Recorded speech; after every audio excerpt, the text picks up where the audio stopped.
पहला प्रश्न। भगवान, आपने कहा कि तुझसे पहले भी मैं ऐसे 2 जोड़े बना चुका हूं, तेरा तीसरा जोड़ा है। पर भगवान, मेरी तो कोई पात्रता ही नहीं है, फिर आपने मुझे कैसे चुना? बताने की कृपा करें। कृष्ण चेतना। प्रेम एकमात्र तत्व है जो मृत्यु को जीत ले, से सब मृत्यु से हार जाता है। जीवन और मृत्यु में विरोध नहीं है, असली विरोध प्रेम और मृत्यु में है। जीवन और मृत्यु में तो विरोध होगा ही कैसे, क्योंकि जीवन की परिसमाप्ति हमेशा ही मृत्यु में होती। तो मृत्यु तो जीवन का फल है, उसकी निष्पत्ति है। जीवन है यात्रा, मृत्यु है मंजिल, विरोध कैसे होगा? निरपवाद रूप से प्रत्येक जीवन मृत्यु में लीन हो जाता है। इसलिए मृत्यु तो जीवन का परम शिखर है। मृत्यु जीवन की विरोधी नहीं हो सकती। फिर किससे विरोध है मृत्यु का? प्रेम से विरोध है। प्रेम एकमात्र तत्व है जिससे मृत्यु हारती है, जिसके सामने मृत्यु समर्पण करती है। इसे समझना। इसलिए जिसका हृदय प्रेम से भरा है, उसके जीवन में भय विसर्जित हो जाता है, क्योंकि सभी भय मृत्यु का भय है। और जिसके जीवन में भय है, उसके जीवन में प्रेम का अंकुरण नहीं हो पाता। भयभीत व्यक्ति धन इकट्ठा करेगा, पद प्रतिष्ठा की खोज करेगा, लेकिन प्रेम से बचेगा। प्रेमी सब लुटा देगा प्रेम के ऊपर, सब निछावर कर देगा। पद भी, प्रतिष्ठा भी, धन भी, जरूरत पड़े तो जीवन भी।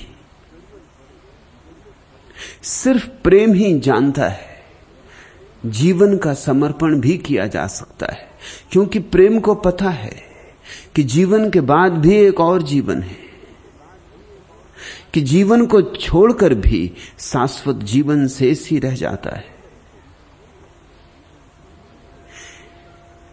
लेकिन प्रेम बहुत थोड़े से लोग ही जान पाते, जैसे ध्यान बहुत थोड़े से लोग जान पाते, ऐसे ही प्रेम भी बहुत थोड़े से लोग जान पाते।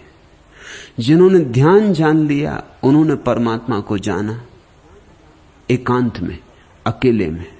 और जिन्होंने प्रेम जाना, उन्होंने परमात्मा को जाना संबंध में, संग साथ में। प्रेम है किसी व्यक्ति के साथ इस तरह लीन हो जाना कि जरा भी दूरी न रह जाए, जरा भी भेद न रह जाए, कोई पर्दा न रह जाए, कोई घूंघट न रह जाए। 2 व्यक्ति जब एक दूसरे के सामने अपनी आत्माओं को परिपूर्ण नग्न कर देते, सच्चाई में, प्रामाणिकता में, जैसे हैं वैसे ही एक दूसरे के सामने हो जाते, तो उस अपूर्व घड़ी में परमात्मा घटता है। यह एक उपाय है परमात्मा के घटित होने का।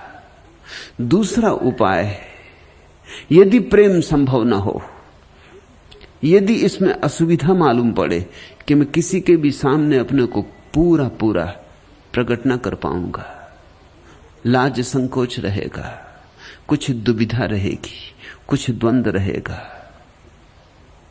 कुछ भीतर संशय रहेगा, प्रकट भी करूंगा तो थोड़ा अभिनय रहेगा, थोड़ा पाखंड रहेगा, तो फिर दूसरा मार्ग है ध्यान का कि फिर चुप हो जाओ, मौन हो जाओ, अपने एकांत में डूब जाओ। दोनों के बीच एक ही घटना घटती है। जब दो व्यक्ति प्रेम में होते हैं तो अहंकार विसर्जित हो जाता है, और जब कोई एक व्यक्ति ध्यान में होता है तब भी अहंकार विसर्जित हो जाता है। ध्यान और प्रेम दोनों ही अहंकार को विसर्जित करने की कलाएं हैं। कुछ लोग हैं जो प्रेम से विसर्जित करेंगे, कुछ लोग हैं जो ध्यान से विसर्जित करेंगे। पुरुष के लिए आसान है ध्यान से विसर्जित करना, स्त्री के लिए आसान है प्रेम से विसर्जित करना, क्योंकि पुरुष का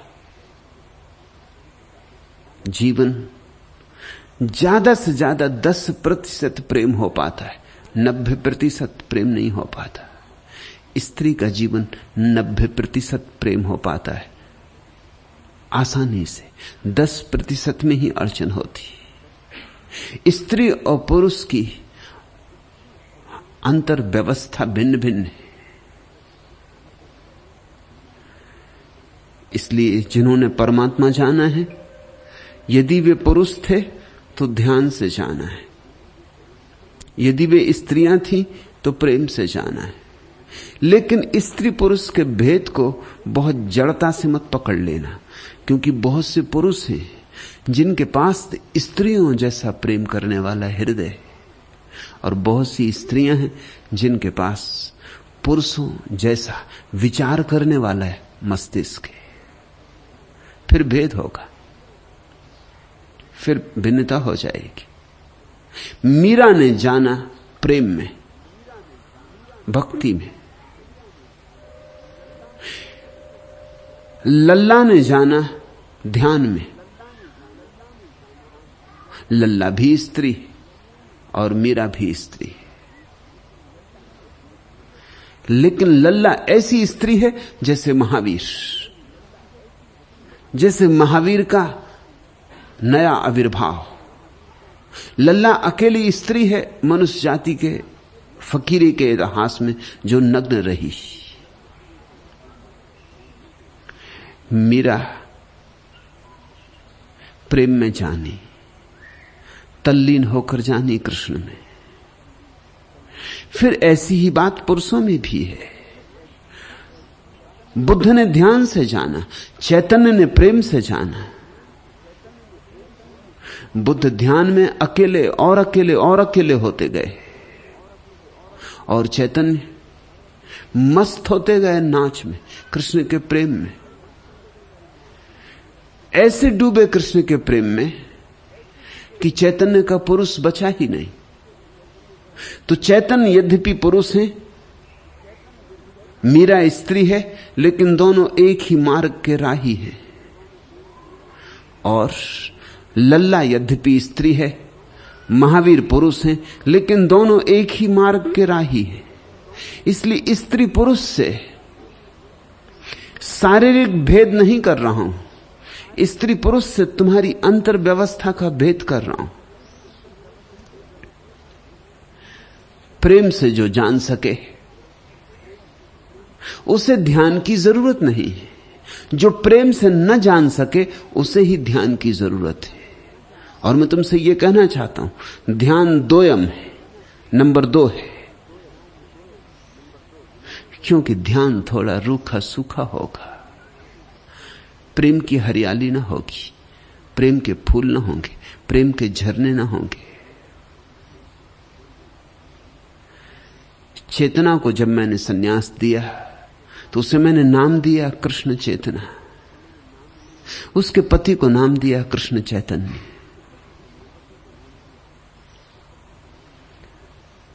इस नाम में संकेत था, इशारा था कि दोनों को प्रेम में डूब जाना है। और उन्होंने समझा, दोनों को एक दूसरे के प्रेम में इस भांति डूब जाना है कि दो ना बचे, एक ही बचे। इसी संदर्भ में चेतना ने पूछा है कि आपने कहा कि तुझसे पहले मैं ऐसे 2 जोड़े बना चुका हूं, तेरा तीसरा जोड़ा है।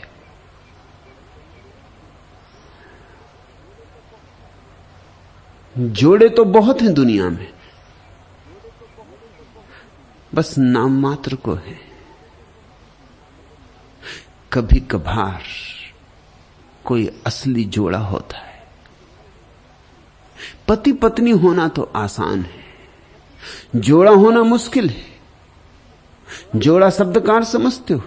जो जुड़ गए, किसी कानूनी व्यवस्था से नहीं, किसी सामाजिक नियम से नहीं, जो अंतरतम से जुड़ गए, जो दो देह रहे लेकिन एक प्राण हो गए। ऐसे जोड़े मुश्किल से होते।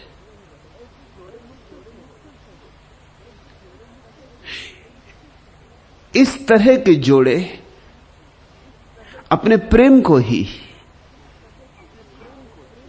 परमात्मा का मार्ग बना लेते। इस तरह के जोड़ों के जीवन में प्रेम की शाश्वतता उतर आती। फिर प्रेम क्षणभंगुर नहीं होता कि आज है और कल नहीं, कि अभी है और अभी गया।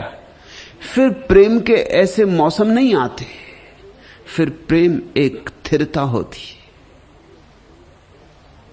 चेतना में वैसी स्थिरता है, इसलिए कहा।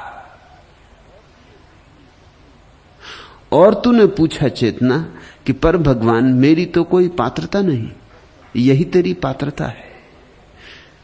प्रेमी मानता ही नहीं कि उसकी कोई पात्रता है, वही तो उसकी गुणवत्ता है। प्रेमी विनम्र होता है, प्रेमी निरअहंकारी होता है। प्रेमी घोषणा नहीं कर सकता कि मैं प्रेमी हूं। ज्ञानी घोषणा कर सकता है, प्रेमी घोषणा नहीं कर सकता। प्रेमी तो कहता है मैं नहीं हूं। नहीं होने में ही उसकी सारी पात्रता है। प्रेमी तो खाली होता है, रिक्त पात्र होता है। उस रिक्त पात्र में तो धीरे धीरे परमात्मा का रस झरता है और बढ़ता है। तूने पूछा कि मेरी तो कोई पात्रता नहीं, फिर आपने मुझे कैसे चुना? इसीलिए पात्रता होती तो ऐसी बात मैं ना कहता। पात्रता नहीं, कोई पात्रता का भाव ही नहीं। इसलिए चेतना बहुत शीघ्र मेरे बहुत निकट आ गई, अनायास। कुछ प्रयास किया है उसने, ऐसा भी नहीं। जैसे जन्मों जन्मों का प्रयास है पीछे, उसकी फलश्रुति हुई। मेरे पास आती है तो एक शब्द बोल नहीं पाती सिवाय आंसुओं के। पास आती है तो रोमांचित हो जाती है, उसका रोआ रोआ नाचने लगता है, होश खो देती।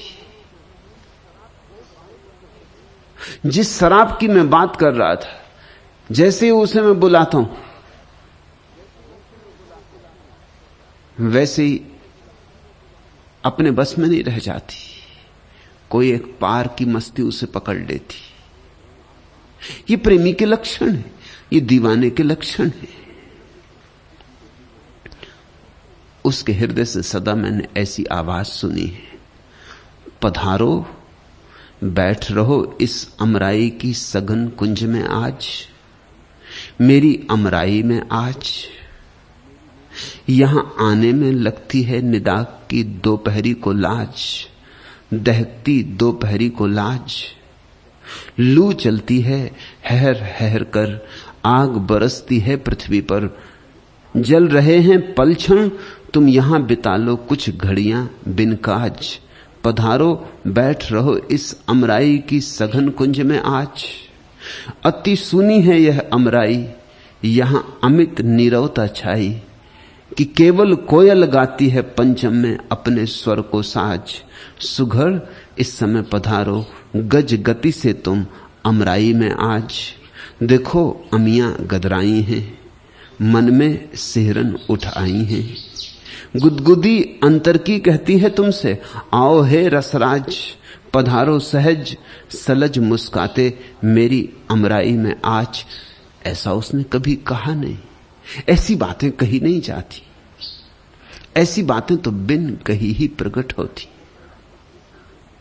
ऐसे निमंत्रण शब्दों में नहीं दिए जाते, ऐसे निमंत्रण तो निशब्द में दिए जाते हैं, कोरे कागजों पर भेजे जाते हैं। लिखो तो खराब हो जाते, लिखो तो छोटे हो जाते, बोलो तो ओछे हो जाते। इतने विराट आमंत्रण मौन ही वहन कर सकता है।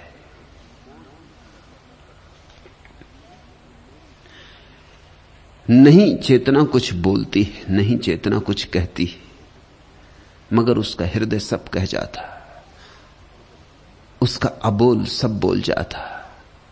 ओ मेरे गोपाल छबीले कुछ ठुनका दो पांजनियां, झुन झुन खुन खुन टुन टुन धुन की तुम बरसा दो याकनियां।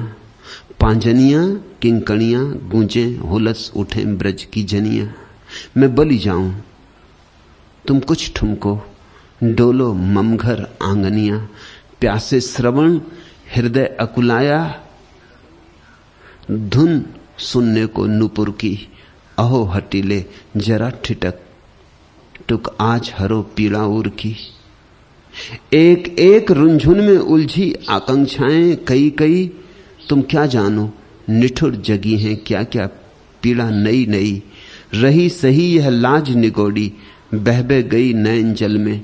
उझक उझक मगजोह रही हैं कठिन प्रतीक्षा पल पल में। कुटिया के दरवाजे बैठी कब से कान लगाए मैं। निष्ठुर अब तो आ जाओ इस घनी कुहू के साये में।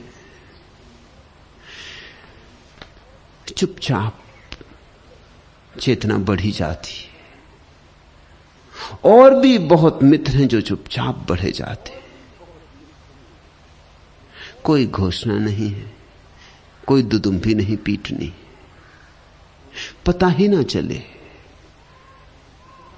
पग ध्वनि भी सुनाई ना पड़े।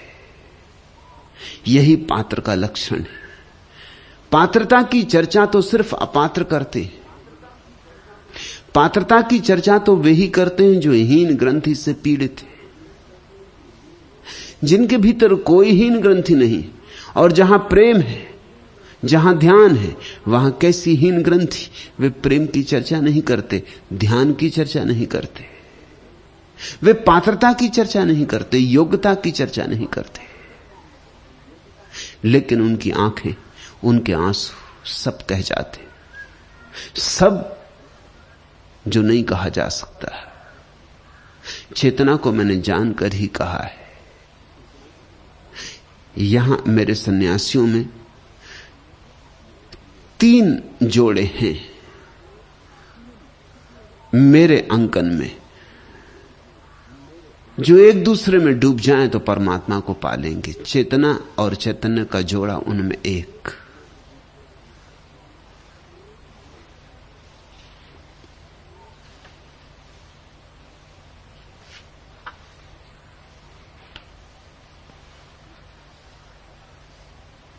दूसरा प्रश्न, आप कहते हैं कि जीवन को उसके सभी आयामों में जियो। इससे आपका क्या प्रयोजन है?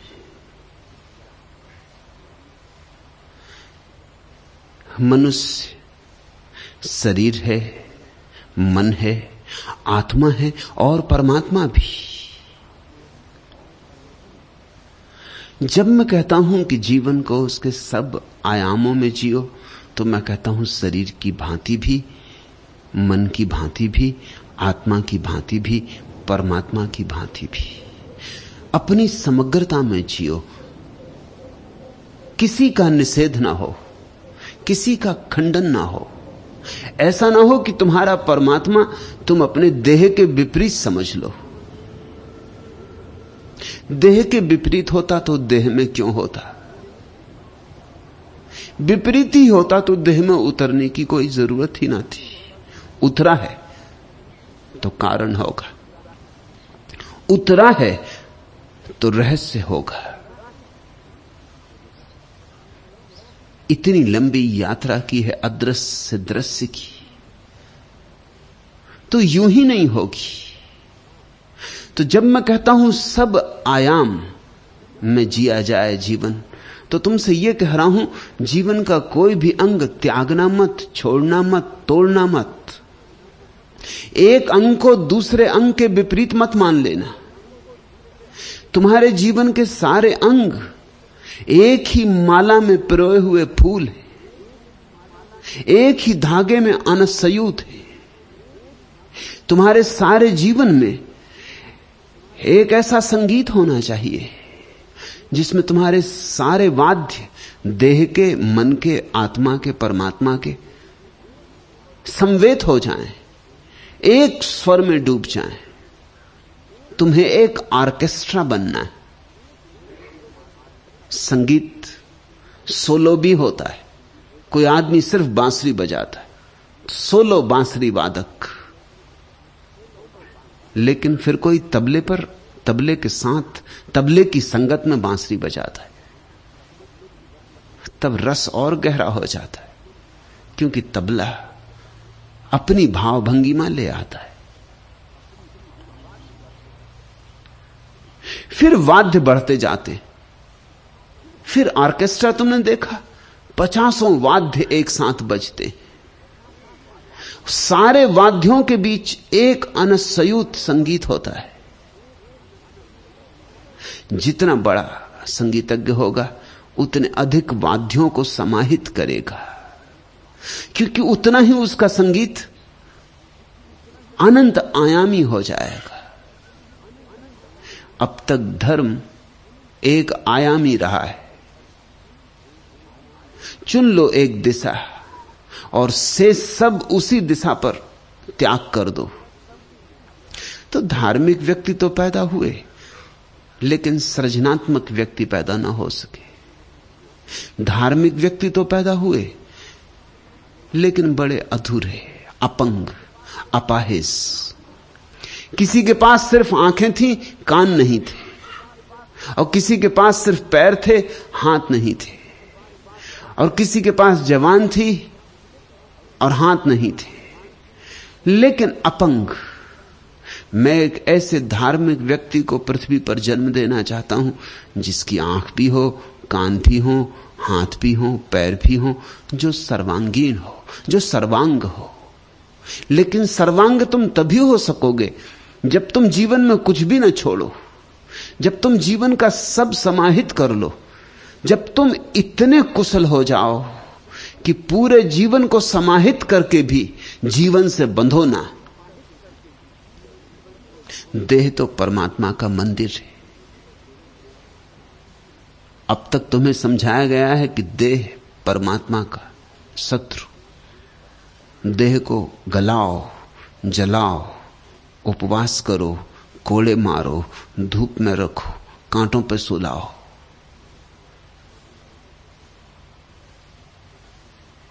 मैं कहता हूं देह को अंगीकार करो। देह तुम्हारा सौभाग्य है, परमात्मा की भेंट है, प्रसाद है। हां, देह की चाहो तो जुआ घर बन सकती है देह, और चाहो तो मंदिर बन सकती। घर तो घर है, घर में चाहे जुआ खेलो और चाहे पूजा करो, प्रार्थना करो। लेकिन घर के दुश्मन मत हो जाना सिर्फ इसलिए कि किसी घर में लोग जुआ खेलते हैं। क्या घर को आग लगा दोगे?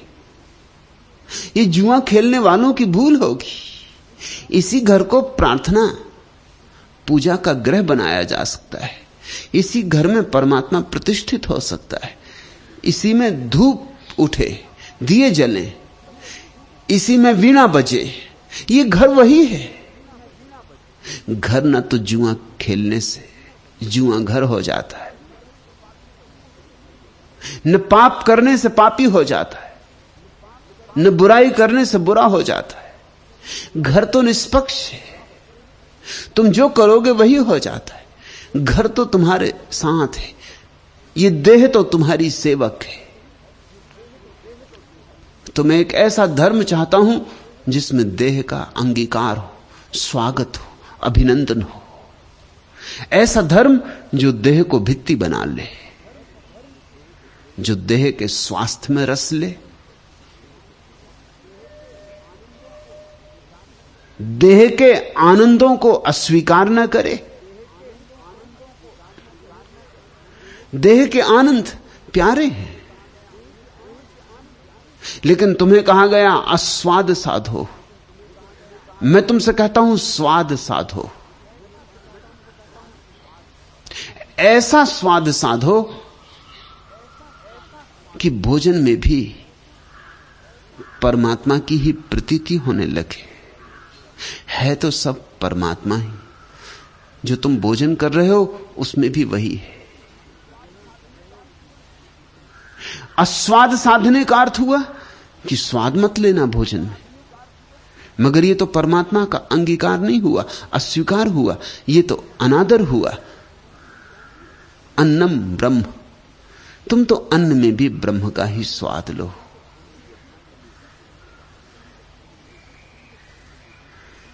तब तुम्हारे जीवन में शरीर के सारे रहस्य समृद्ध करेंगे तुम्हें। ऐसे ही मन के रहस्य, संगीत सुनते हो वह मन का आयाम है, गीत गुनते हो वह मन का आयाम है। सूरज उगा और तुमने सूरज का सौंदर्य देखा, उगते सूरज को, वह मन का आयाम है। कि तुमने एक सुंदर प्रतिमा देखी, कि सुंदर चित्र देखा और तुम अभिभूत हुए, वह मन का आयाम है। तुमने एक सुंदर स्त्री देखी, कि सुंदर पुरुष देखा और एक क्षण को तुम ठिठके और अवाक हुए, वह मन का आयाम। उसे इंकार मत करना, क्योंकि उस स्त्री में भी परमात्मा ने ही एक झलक दी है। सुबह के सूरज में भी वही उग रहा है, फूल में वही खिल रहा है, किसी सुंदर चेहरे पर उसी की आभा है और किन्हीं सुंदर आंखों में वही झांक रहा है। अब एक धर्म है जो कहता है अगर आंख से सुंदर स्त्री दिखाई पड़े तो आंख फोड़ लो। लोग कहते हैं इसलिए सूरदास ने अपनी आंखें फोड़नी थी। मैं नहीं मानता, कहानी झूठ होगी, क्योंकि सूरदास का काव्य मुझसे कहता है कि सूरदास सौंदर्य के पारखी हैं। उनके काव्य में इतनी रसमयता है कि मैं ये मान नहीं सकता। इतिहास लाख कहे, लोग कुछ भी कहें, मेरे लिए अंतः प्रमाण है कि सूरदास स्त्री को देख के आंख नहीं फोड़ सकते। हां, इतना मैं जरूर कहूंगा कि किसी भी स्त्री को देख के सूरदास को कृष्ण की ही याद आएगी, ये जरूर सच। अब इसके लिए कोई प्रमाण हो या ना हो, मैं इतिहास पर आधार रखता भी नहीं हूं। मेरे आधार आंतरिक है। मैं भीतर से यह जानता हूं कि सूरदास आंख नहीं फोड़ सकते, और सूरदास आंख फोड़ेंगे तो दो कौड़ी के हो जाएंगे, उनका कोई मूल्य नहीं रह जाता। सूरदास का मूल्य तो तभी है जब सुंदरतम स्त्री में भी उसी परमात्मा की झलक मिले, अभिभूत हो जाएं, आनंदित हो जाएं। सुंदर स्त्री के पायल की झनकार में भी उसी की पांजेब की झनकार सुनाई पड़े, उसी का घुंघरू बजे, हर बांसुरी में उसी का स्वर मालूम होना चाहिए। तो तुम फिर मन के आयाम को भी आत्मसात कर लिए। फिर आत्मा के दो आयाम हैं, प्रेम और ध्यान। बन सके तो दोनों को एक साथ आत्मसात कर लो, न बन सके तो एक को आत्मसात करना, दूसरा उसके पीछे छाया की तरह अपने आप आ जाएगा। जिसने प्रेम किया वह ध्यानी हो जाएगा, और जिसने ध्यान किया वह प्रेम से भर जाएगा। लेकिन तुम्हारे तथाकथित साधु सन्यासी अगर ध्यान करते हैं तो उनके जीवन में प्रेम नहीं दिखाई पड़ता। यह प्रमाण है कि उनका ध्यान झूठा है। कैसा वृक्ष जिस पे फूल न खिले, और कैसी रात जो तारों से न भरी, और कैसी वीणा जिसमें स्वर न जगे, कैसा ध्यान जिससे प्रेम की धारा न बही, कैसा हिमालय जिससे गंगा न उतरे। झूठा होगा, फिल्मी होगा, ध्यान थोप थाप के बैठ गए होंगे, मगर अभी अंतः सलिला जगी नहीं, अभी अंतर की गंगा उतरी नहीं, नहीं तो प्रेम में बहेगी। बुद्ध ने कहा है जिससे ध्यान होगा उसके जीवन में करुणा होगी ही होगी। अगर न हो करुणा तो समझ लेना कि ध्यान नहीं। करुणा कसौटी है। करुणा बुद्ध का नाम है प्रेम के लिए।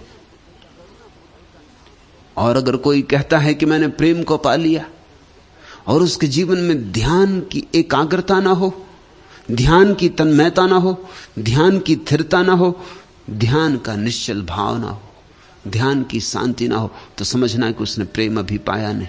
प्रेम के नाम से उसने वासना को ही पूज लिया होगा, प्रेम के नाम से कामना को ही मंदिर में प्रतिष्ठित कर दिया होगा।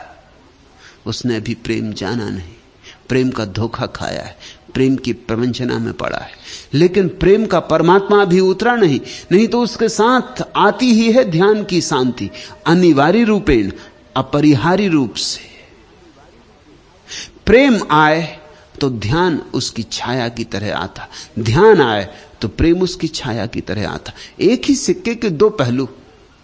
तुम एक पहलू घर ले आए तो तुम सोचते हो दूसरा पहलू साथ ना आ जाएगा, उसी के पीछे छिपा छिपा चला आ रहा है, आएगा ही। दोनों पहलू साथ ही हो सकते हैं, अलग अलग करने का कोई उपाय नहीं। यह आत्मा का आयाम, फिर परमात्मा का आयाम भी है। परमात्मा का आयाम का अर्थ है मैं नहीं हूं। आत्मा तक मैं का थोड़ा सा भाव, थोड़ी सी अस्मिता शेष रहती, शुद्ध अस्मिता, बड़ी सुंदर, बड़ी शांत, आह्लादपूर्ण। प्रेम का विष तो चला गया होता है, जैसे विष वाले सांप के हमने दांत तोड़ दिए, मगर सांप अभी है। ऐसे ही जैसे रस्सी जल गई मगर ऐंठ अभी है, किसी काम की नहीं है अब ऐंठ, राख ही है। अब छुओगे तो बिखर जाएगी, मगर जली रस्सी में भी ऐंठ रह जाती, राख में भी ऐंठ रह जाती। परमात्मा का आयाम है जहां मैं परिपूर्ण रूप से विसर्जित हो जाता, जहां बूंद सागर में गिर गई। आत्मा तक बूंद शुद्ध होती, परिपूर्ण शुद्ध होती। शुद्ध हो जाए तो ही परमात्मा में गिर सकती, लेकिन परमात्मा में गिरे तभी बूंद सागर हो, तभी क्षुद्र विराट हो। ये चार आयाम है। कुछ लोग शरीर पर रुक गए, इनको हम नास्तिक कहते हैं, इनको हम भौतिकवादी कहते हैं। इन पर दया करो। ये मंदिर में आए और सीढ़ियों पर ही बैठ रहे, इन्होंने सीढ़ियों पर ही घर बना लिया। इन्होंने समझा कि आ गया मंदिर। इन पर दया करना, नाराज ना होना।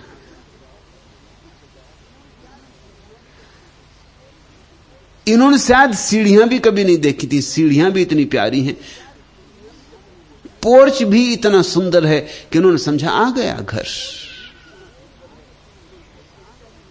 बैठ रहे, वहीं रहने लगे, वहीं निवास कर लिया।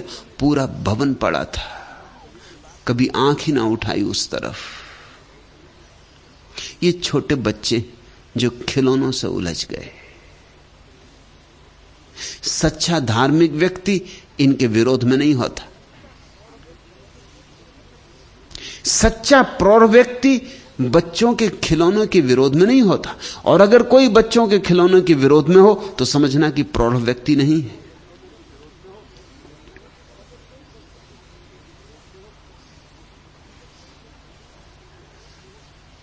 मुल्ला नसरुद्दीन ने अपने मनोचिकित्सक को कहा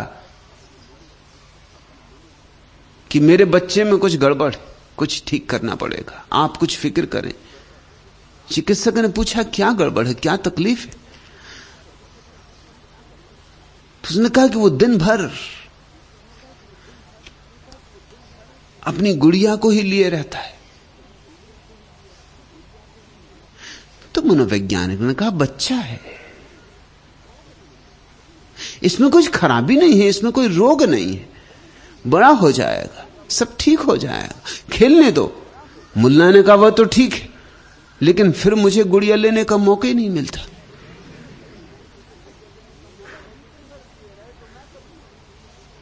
वही दिन भर लिए रहे तो मैं कब लूं?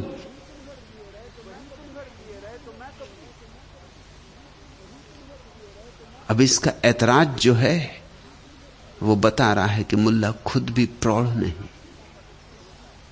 जो धार्मिक व्यक्ति नास्तिकों का दुश्मन होता है, समझ लेना कि वह धार्मिक नहीं।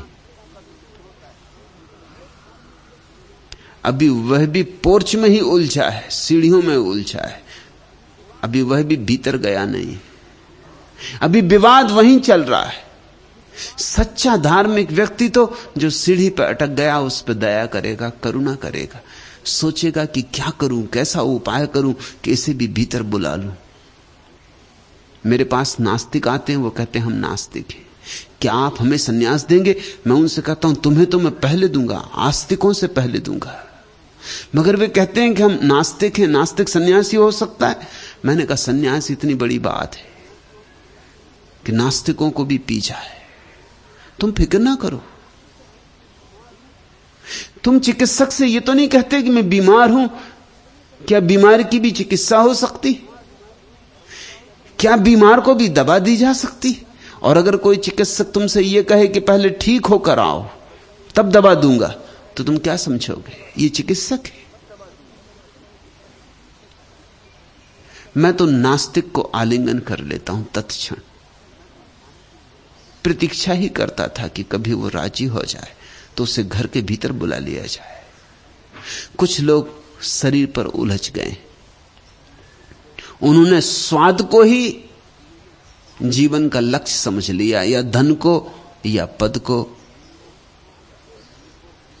काम को, भोग को उन्होंने जीवन का प्रारंभ और अंत दोनों समझ लिया है। इनके विपरीत तुम्हारे तथाकथित धार्मिक लोग हैं, वो इनसे ही लड़ते रहते हैं, और ऊपर ही ऊपर नहीं भीतर भी इनसे लड़ते हैं। अगर ये भोजन में रस लेते हैं तो वो अस्वाद व्रत साधते, मगर चाहे तुम भोजन में दीवाने हो जाओ और चाहे भोजन के विपरीत दीवाने हो जाओ, तुम में कुछ फर्क नहीं। तुम दोनों एक ही साथ हो, तुम चचेरे भाई बहन हो, तुम एक ही थैली के चट्टे बट्टे हो। एक स्त्री के पीछे दीवाना है, दूसरा स्त्री से भागा है और हिमालय की तरफ चला गया। दोनों एक ही साथ हैं, दोनों की दृष्टि स्त्री पे लगी या पुरुष पे लगी। फिर कुछ हैं जो मन में उलझ गए, जो थोड़ा आगे बढ़े, सीढ़ियों से ऊपर गए, दहलान तक पहुंचे, मगर वहीं उलझ गए। उनके लिए मन के ही रस सब कुछ है, काव्य है, संगीत है, साहित्य है, कला है, वे वहीं खो गए। थोड़े तो गए मगर बहुत आगे ना गए। फिर कुछ हैं जो आत्मा में उलझ गए,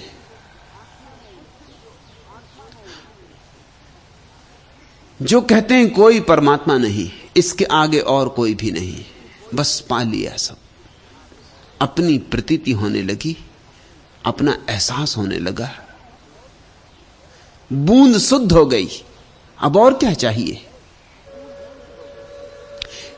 ये गए, काफी भीतर गए, लेकिन फिर भी परिपूर्ण रूप से भीतर नहीं गए, क्योंकि बूंद को अभी एक कदम और लेना है, अभी बूंद को सागर भी बनना है।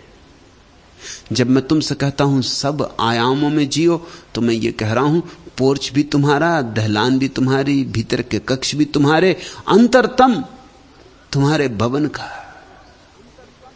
जो गर्भगृह जहां परमात्मा विराजमान है वह भी तुम्हारा। और सब रूपों में जियो। बस एक ही बात ध्यान रहे कि सब रूपों से परमात्मा ही सिद्ध हो। बस सब तरह से केंद्र से जुड़ते जाओ, फिर कोई अड़चन नहीं है। ए शख्स, अगर जोश को तू ढूंढना चाहे, वो पिछले पहर हल का ए इरफा में मिलेगा। और सुबह को वो नाजरे नजाराए कुदरत तरफ चमनो सहने बयाबा में मिलेगा, और दिन को वो सरगस्ता इसरारो मयानी सहरे हुनरो कुए अदीबा में मिलेगा, और शाम को वो मर्द खुदा रिंद खराबात रहमत कदा इबादा फरोशा में मिलेगा, और रात को वो खिलवतोए काकुलो रुखसार बज में तरबो कूचाए खूबा में मिलेगा, और होगा कोई जब्र तो वो बंदा है मजबूर मुर्दों की तरह खानाए वीरा में मिलेगा। ए शख्स अगर जोश को तू ढूंढना चाहे, कवि कहता है कि अगर तुम्हें मुझे खोजना हो, ए शख्स अगर जोश को तू ढूंढना चाहे, वो पिछले पहर हल्का इरफा में मिलेगा। तो पिछले पहर अध्यात्मवादियों की गोष्ठी में खोजना, वो वहीं होगा। और सुबह को वो नाजरे नजारा कुदरत, और अगर सुबह हो और उसे खोजना हो तो फिर प्रकृति के पास खोजना, जहां सूरज उगता हो, पक्षी गीत गाते हो, फूल खिलते हो, क्योंकि वह प्रकृति का प्रेमी या तो बगीचों में मिलेगा या जंगलों में मिलेगा। और सुबह को वो नाजरे नजारा कुदरत तरफ चमनो सहने बयाबा में मिलेगा, और दिन को वो सरगस्ता इसराओ मयानी, और अगर दिन में खोजना हो तो वो शास्त्रों में, शब्दों की गहराइयों में, काव्य में, काव्य की अनुभूतियों में, भाषा के ओहापोह में, दर्शन के विचार में, वहां डूबा मिलेगा। और दिन को वो सरगस्ता इसरारो मयानी सहरे हुनरो कुए अदीबा में मिलेगा। फिर तुम्हें अगर उसे दिन में ढूंढना हो तो वो वहां मिलेगा जहां विद्वानों की महफिल होती, जहां विचारशील लोग उठते बैठते, जहां तर्क चिंतन मनन की ऊंचाइयां छुई जाती। सहरे हुनरो कुए अदीबा में मिलेगा। तब तुम उसे अदीबों की गली में खोज लेना, और शाम को वो मर्द खुदा रिंद खराबात, और अगर शाम की बात हो तो वो पियक्कड़ है, और शाम को वो मर्द खुदा रिंद खराबात, अगर शाम को खोजना हो तो उस पियक्कड़ को तुम एक ही जगह पा सकोगे, रहमत कदाए वादा फरोशा में मिलेगा, जहां कोई कृपालु हृदय अपने पात्र से मदिरा ढालता हो, तुम उसे वहां खोजना, वो किसी मधुशाला में मिलेगा। और रात को वो खिलबतोए काकलो रुखसार, और वो सौंदर्य का प्रेमी है। अगर रात हो और रात को वो खिलबतोए काकलो रुखसार बज में तरबो कूचाए खूबा में मिलेगा। तो जहां कहीं आनंद उत्सव हो रहा हो और सुंदरियां नाचती हो और सौंदर्य का जश्न मनाया जा रहा हो, वहां उसे खोजना, वहां मिलेगा। और होगा कोई जब्र तो वो बंदा है मजबूर। और अगर कहीं तुम खबर मिल जाए कि कोई परेशान है, कोई पीड़ित है, कोई दुखी है, और होगा कोई जब्र तो वो बंदा है मजबूर, मुर्दों की तरह खाना है वीरा में मिलेगा। और अगर कहीं कोई मजबूर होगा, कहीं कोई दुखी होगा, कहीं जिंदगी किसी को तोड़े डाल रही होगी, तो करुणा से भरा हुआ वह तुम्हें किसी वीरान घर में मिलेगा। जीवन सब आयामों में जिया जाना चाहिए।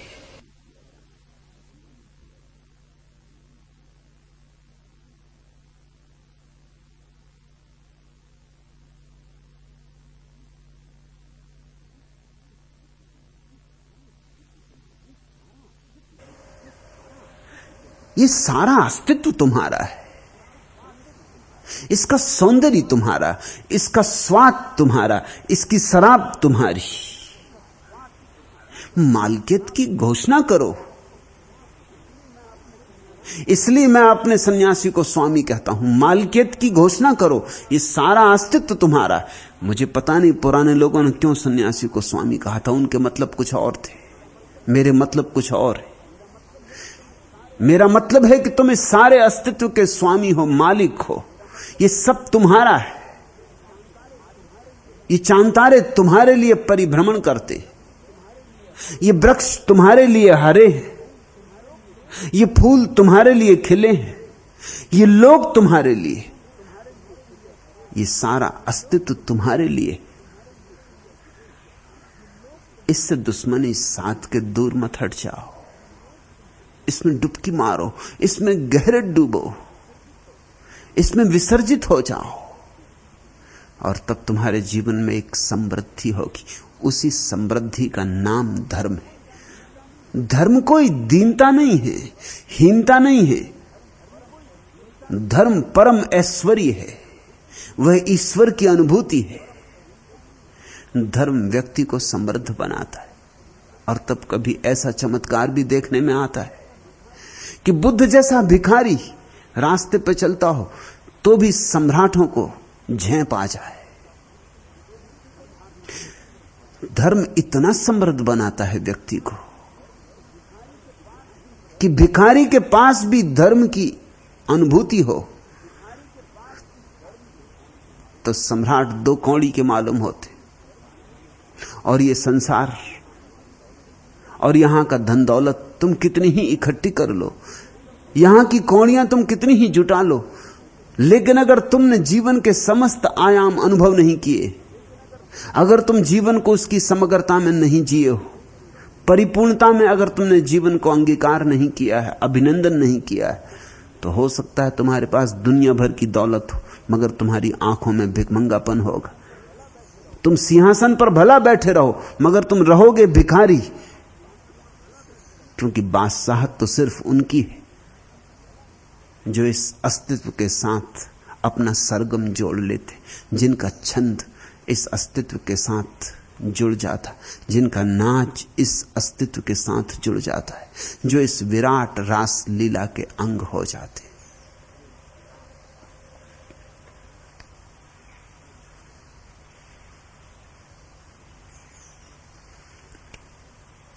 थोड़े थोड़े चलो, एक एक कदम से ही, एक एक कदम से हजारों मील की यात्रा पूरी हो जाती। मेरी दृष्टि तुम्हें समझने में थोड़ी सी कठिन मालूम होगी, क्योंकि निषेध और निषेध और निषेध में तुम जिए हो। नहीं तुम्हारा स्वर हो गया है और मैं तुम्हें हां कहना सिखा रहा हूं।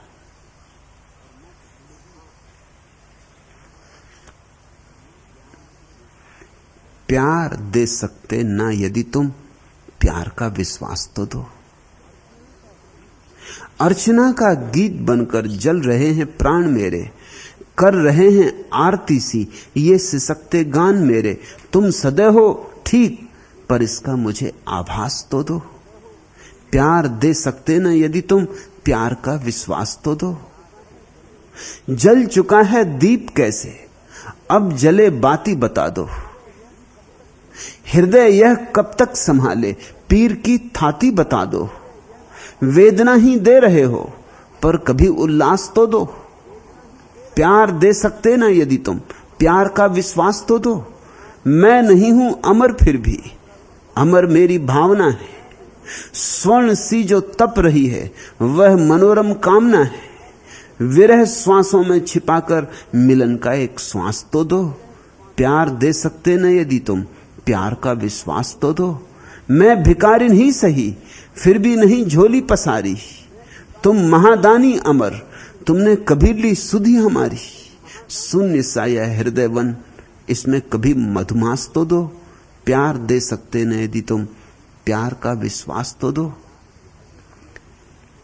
अगर तुम जीवन को समग्रता में जियो तो वही तुम्हारी प्रार्थना हो जाएगी, वही तुम्हारी अर्चना हो जाएगी।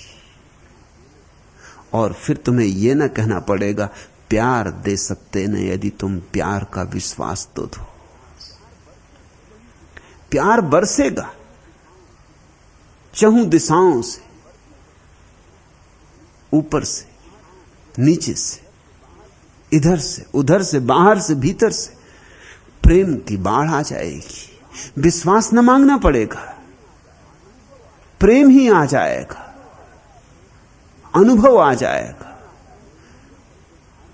मैं उस व्यक्ति को धार्मिक कहता हूं जो जीवन को बेशर्त उसकी समग्रता में जीता है, नहीं कुछ इंकार करता, नहीं कुछ काटता, कहता जैसा परमात्मा ने बनाया वैसा पूरा पूरा जीऊंगा, क्योंकि इसमें से कुछ भी काटना परमात्मा का अपमान होगा, अवमानना होगी।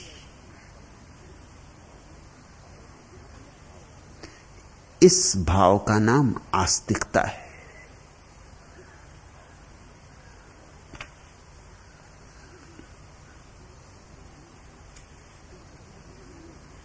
तीसरा प्रश्न, सभी ज्ञानियों ने पाखंड का बहुत विरोध किया है, लेकिन पाखंड में कुछ है कि वह उनके ही पीछे चलने वाले संप्रदायों में प्रवेश कर जीवन पाता रहा है। पाखंड का इतना बल और आकर्षण क्या है? पाखंड तो बिल्कुल निर्बल है, उसमें जरा भी बल नहीं है, और पाखंड में कोई आकर्षण नहीं, पाखंड में बड़ा विकर्षण है। लेकिन पाखंड अपने पैरों से चलता ही नहीं, उसके पास अपने पैर हैं भी नहीं। पाखंड आदर्श की आड़ में चलता है।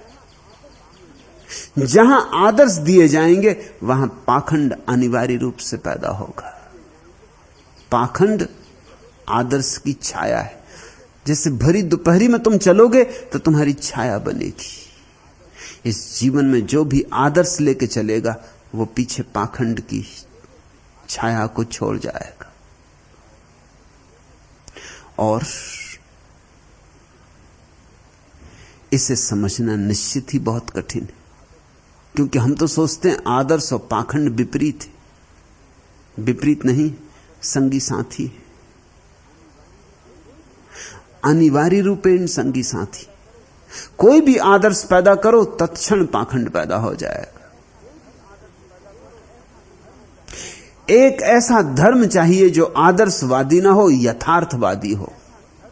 मैं वही तुमसे कह रहा हूं, एक यथार्थवादी धर्म, फिर पाखंड पैदा नहीं हो सकता।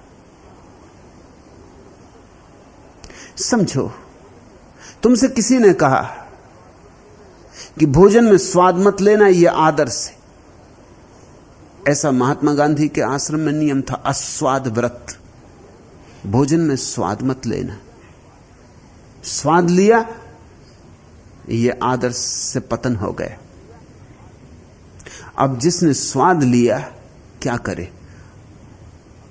और स्वाद तो आएगा, क्योंकि तुम्हारी जीभ पर स्वाद लेने की क्षमता वाले अणु हैं।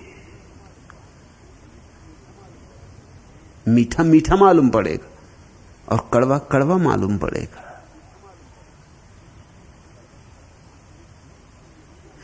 तुम्हारी जीभ जीवित है। हां, कभी कभी लंबे बुखार के बाद स्वाद नहीं आता, क्योंकि जीभ मुर्दा हो जाती, उसकी संवेदनशीलता क्षीण हो जाती। क्या तुम सोचते हो सारे लोगों की जीभ ऐसी हो जाए जैसे लंबे बुखार के बाद हो जाती? तुम जीवन के पक्षपाती हो या दुश्मन हो? तुम मृत्यु के पूजक हो या जीवन के आराधक? लेकिन बड़ी अड़चन हो जाएगी। अगर तुम महात्मा गांधी के आश्रम में थे तो तुम्हारे लिए दो ही उपाय थे। एक तो यह था कि तुम किसी तरह अपने जीवन की संवेदनशीलता नष्ट कर दो, क्योंकि जो बात जीभ पर लागू है वही आंख पे लागू है, वही कान पे लागू है, आखिर सभी इंद्रियों पे लागू है। व्रतों का अर्थ ही यही है कि धीरे धीरे सारी इंद्रियों को मार डालो। तुम क्या करते? एक तो रास्ता यह है कि तुम जीभ की संवेदनशीलता नष्ट कर दो। उसके उपाय गांधी ने किए थे। हर व्यक्ति को वो कहते थे कि भोजन के साथ साथ नीम की चटनी भी खाओ। अब नीम की चटनी होती कोई, और नीम की चटनी खाओगे तो भोजन का स्वाद मर ही जाएगा।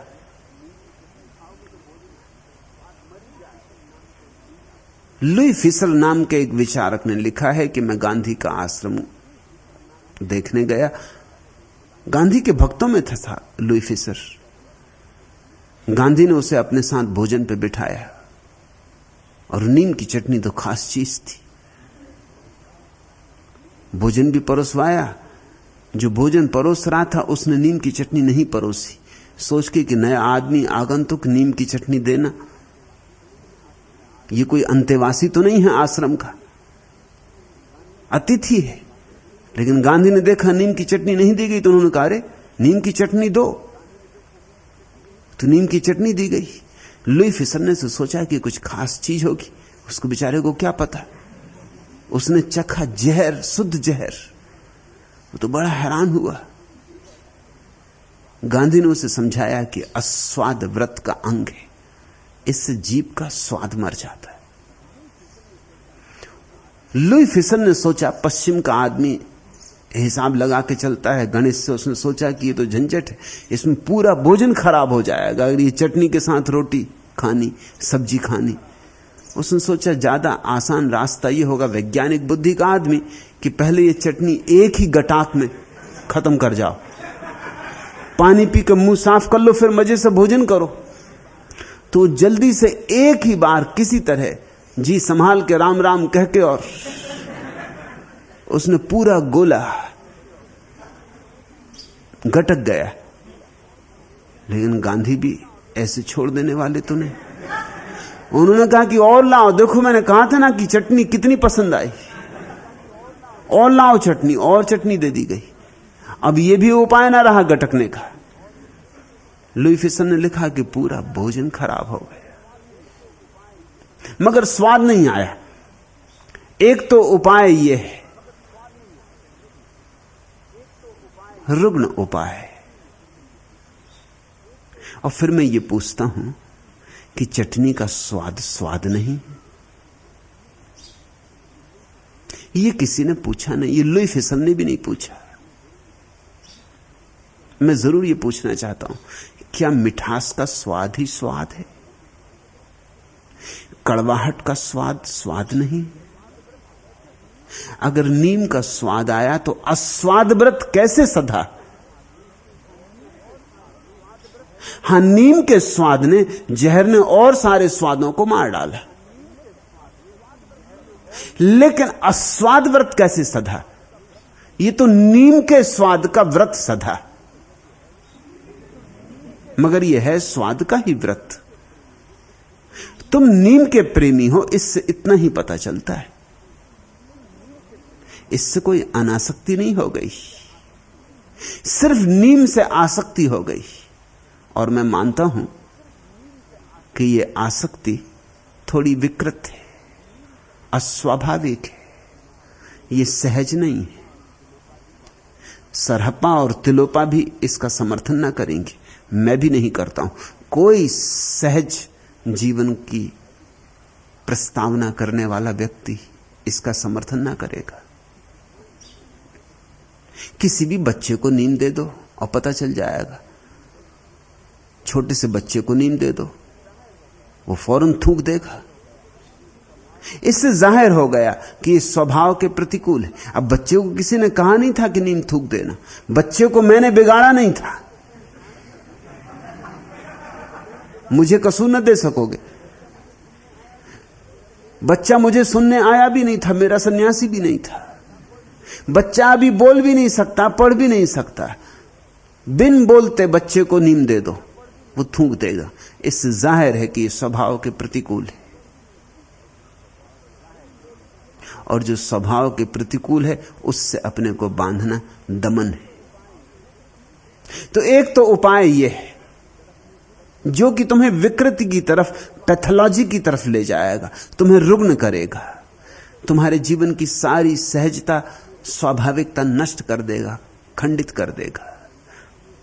अब दूसरा उपाय यह है कि स्वाद भी लेते रहो और लोगों से कहते रहो कि मुझे स्वाद आता ही नहीं, तब पाखंड पैदा होगा।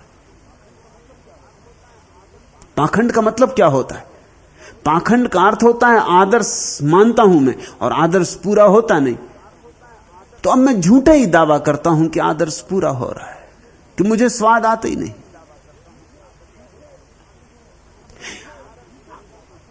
झूठे असंभव आदर्श लोगों को दोगे और वे पाखंडी हो जाएंगे, तो फिर तुम उनको गाली देते हो कि तुम पाखंडी हो।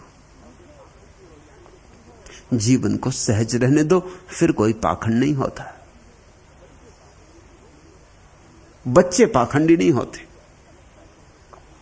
उन्हें जो अच्छा लगता है कह देते हैं साफ अच्छा, जो अच्छा नहीं लगता कह देते हैं अच्छा नहीं। पाखंडी तो जैसे जैसे हम कुशल हो जाते हैं जगत के हिसाब में, तब हो जाते। मुल्ला नसरुद्दीन के घर एक मेहमान आने को थे, बड़े धनपति, मगर एक खतरा था, मुल्ला का छोटा बेटा। क्योंकि वो जो धनपति आ रहे थे उनकी नाक बहुत बड़ी थी, इतनी बड़ी कि नाक ही नाक दिखाई पड़ती थी।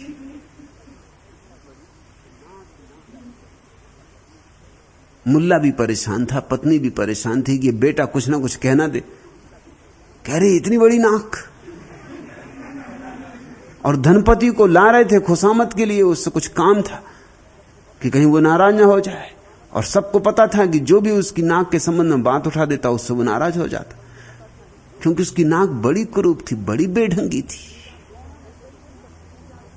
तो दोनों ने कई दिन तक, 3-4 दिन तक बेटे को तैयार किया कि देख, ख्याल रख और सब करना, नाक की बात मत छेड़ना, नाक की तरफ देखना ही मत, तू इधर उधर देखना मगर नाक मत देखना। बेटा भी हैरान था कि नाक में ऐसा क्या होगा। 3 दिन हो गए शिक्षण देते देते देते, फिर भी डरे थे, क्योंकि बच्चे बच्चे कितना ही समझाओ, उनको पाखंडी बनाना बड़ा मुश्किल होता है। दोनों संकित थे, वो कप रहे थे। आखिर धनपति आया, मुल्ला ने स्वागत किया, विराजो, पत्नी ने स्वागत किया, लेकिन दोनों डरे, बच्चे पर नजर रखे, वो नाक तो नहीं देख रहा, और बच्चा एकदम नाक ही देख रहा है और कुछ देखते नहीं। अगर उससे न कहा होता तो शायद वो और कुछ भी देखता, शायद उसने एक आध दफा नाक देख ली होती, उसमें क्या होता कि ठीक है, हर तरह की चीज दुनिया में होती, बच्चों को कोई अड़चन ऐसी खास आती नहीं। मगर वो एकदम एक टकटकी लगाए और कहीं देखे नहीं, आंख की पलक भी ना झपे। 3 दिन जिसको समझाया हो, घबराहट बढ़ती गई, मगर बेटा कुछ बोला नहीं। इतनी सांत्वना थी कि कुछ बोल नहीं रहा है, मगर घबराहट बढ़ती चली गई। पत्नी भोजन परोस रही है, मगर हाथ कप रहा है कि ये उसकी नाक की तरफ ही देख रहा। उससे ये भी नहीं कह सकते कि नाक की तरफ मत देखो। सोच रही कि जरा जाने दो मेहमान को, इसकी कुटाई करनी पड़ेगी। 3 दिन समझाया मूढ़ को, इसको कुछ और नहीं सूझ रहा है, पलक नहीं झप रहा है, धनी को असमंजस में डाल रहा है, और मुल्ला भी कुड़बुड़ा रहा है दिल ही दिल में। मगर अब कर भी क्या सकते हो, बेटा सामने बैठा और नाक देखे चला जा रहा है। आखिर पत्नी ने किसी तरह सब निपटा जा रहा है, प्रसन्न थी, चाय की प्याली लाई, आखिर चाय की प्याली धनपति को दी। मन में तो उसके वही लगा है। फिर उसने कहा कि आपकी नाक में कितनी शक्कर डालूं? नाक ही नाक, नाक ही नाक। छिपाए छिपती नहीं बात।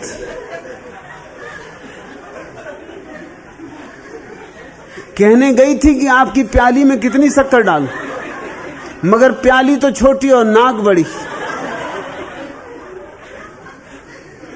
और उसके मन में तो एक ही शब्द गूंज रहा है, नाक। और वो बेटा देखे जा रहा है और काम सब खराब हुआ जा रहा है। पाखंड पैदा होते हैं, झूठे आदर्श थोप दो तो। इस जगत में इतने पाखंड दिखाई पड़ रहे हैं, ये तुम्हारे तथाकथित साधु सन्यासियों के कारण। आनंद मैत्रेय, तुम पूछते हो सभी ज्ञानियों ने पाखंड का बहुत विरोध किया है। ज्ञानियों ने अगर सिर्फ पाखंड का विरोध किया है तो वो ज्ञानी थे ही नहीं, सिर्फ पंडित थे। ज्ञानी तो वे हैं जिन्होंने आदर्श और पाखंड दोनों का विरोध किया है। वे ही ज्ञानी हैं, उन्हीं को पता है। क्योंकि जिसने आदर्श का भी विरोध किया है उसने ही वस्तुतः पाखंड का विरोध किया। न होंगे आदर्श, न होंगे पाखंड, न रहेगा बांस, न बजेगी बांसुरी। इसलिए मैं तुम्हें कोई आदर्श नहीं दे रहा हूं। यही सहज योग की आधारभूत मान्यता है। न सरहप्पा न तिलोपा कोई आदर्श दे रहे हैं। वे कह रहे हैं जो व्यर्थ है, क्रियाकांड है, उसे जाने दो। हम तुम्हें कोई भी विधायक आदर्श नहीं दे रहे हैं कि तुम्हें ऐसे होना चाहिए, क्योंकि अगर तुम न हो पाए तो फिर क्या करोगे? और तुम न हो पाओगे ये सुनिश्चित है। क्यों? क्योंकि आदर्श आते कहां से, आदर्शों का जन्म कैसे होता है, इसकी प्रक्रिया समझो। महावीर नग्न हो गए, अब एक आदर्श पैदा हो जाएगा कि जिसको भी ज्ञान पाना है वो नग्न हो जाए। ये महावीर की मौज थी। इसकी ज्ञान से कोई अनिवार्यता नहीं है, ये कोई ज्ञान का कारण नहीं है कि नग्न होने से कोई ज्ञान को उपलब्ध होता है। ये महावीर की मस्ती थी। जीसस बिना नग्न हुए हो गए उपलब्ध ज्ञान को। बुद्ध भी हो गए, कृष्ण भी हो गए, जरथुस्त्र भी हो गए, लाओत्सु भी हो गए, मोहम्मद भी हो गए। ज्ञान को लोग उपलब्ध हो गए बिना नग्न हुए। तो ये महावीर की अपनी निजी मौज थी। इसका ज्ञान से कोई अनिवार्य रूपेण संबंध नहीं है। तुमने गोल दिया बनाया, किसी ने त्रिकोण दिया बनाया, किसी ने सोने का दिया बनाया, किसी ने मिट्टी का, किसी ने चांदी का, किसी ने अपने दिए पर हीरे जड़ दिए, किसी ने यह रूप दिया, किसी ने वह रूप दिया। इससे क्या तुम सोचते हो कि ज्योति का कोई अनिवार्य संबंध है? वो जो दिए में ज्योति जलेगी, क्या वह ज्योति भिन्न होगी सोने के दिए में, मिट्टी के दिए से, हीरे लगे दिए में भिन्न होगी साधारण पीतल के दिए से? ज्योति तो एक है, दियों में भिन्नता है। और अच्छा है, महावीर को मौज आई, उन्होंने वस्त्र छोड़ दिए।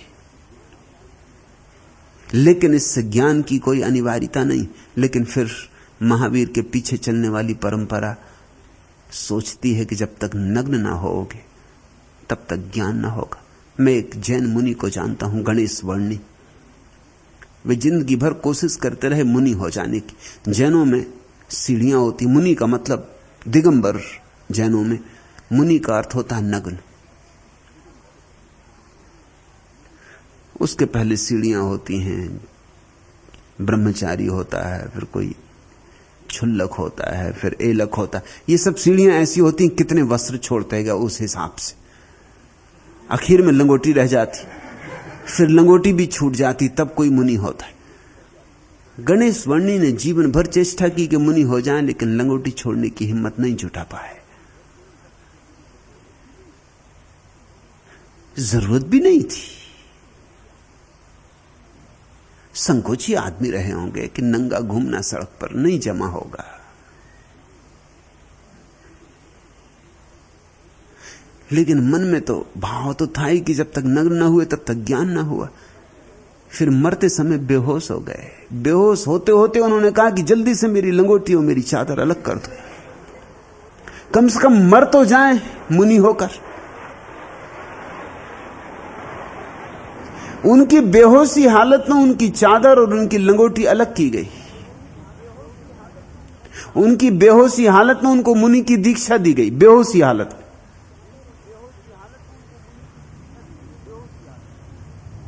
क्या खेल कर रहे हो? ऐसे तो तुम अस्पताल में किसी को भी दे सकते हो मुनि दीक्षा। जरा सा क्लोरोफॉर्म सुंघा दो, दे दो मुनि की दीक्षा। तो क्या तुम सोचते हो वो आदमी मर के मोक्ष चला जाएगा? मगर इस तरह से झंझट खड़ी हो जाती। जब एक बात पकड़ ली कि नग्न हुए बिना मोक्ष हो ही नहीं सकता, तो अड़चन आ गई। अब सबको नग्न होना पड़ेगा। अब ये नग्नता में पाखंड आएगा। महावीर नग्न थे तो नग्न ही सोते थे, न कोई बिस्तर न कोई कंबल, सवाल ही नहीं उठता। लेकिन महावीर के लिए ठीक रहा होगा, कोई अड़चन ना आई उन्हें। अब दिगंबर जैन मुनि है, उसको तो ठंड लगती। अलग अलग तरह के लोग हैं। मैं एक सज्जन को जानता हूं जिनको मच्छर नहीं काटते। उनके खून में ऐसी बास है कि मच्छर एकदम दूर दूर भागते। हम दोनों एक ही कमरे में सोए, वो बोले मच्छरदानी की क्या जरूरत, इतने मच्छर हैं यहां। उन्होंने कहा रहने दो, मच्छर क्या कर लेंगे। मैं चकित हुआ, रात भर में सुबह तक मुझे तो इतने मच्छर काट गए कि सारा शरीर मच्छरों के ही काटे चिन्हों से भर गया। मगर उन सज्जन को एक मच्छर ने ना काटा। उन्होंने कहा मुझे काटते ही नहीं, इसमें जरूर आपकी कोई गलती होगी, तो मच्छर क्यों काटते आपको। मैंने उनकी पास जाकर उनका शरीर सूंघा। उन्होंने कहा मैंने कहा कि मैं समझ गया, तुम्हारे शरीर से इस तरह की बास आ रही है कि शायद मच्छरों को जमती नहीं।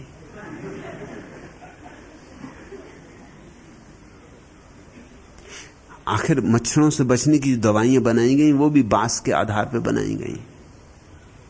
इसी तरह लोगों के अध्ययन करके कि जिनके खून में इस तरह की बास है, तो फिर इस तरह की दवाइयां बनाई गई, मलहम उनको लगा लिया, फिर मच्छर नहीं आता। वो खास तरह की बात से दूर ही दूर रहता।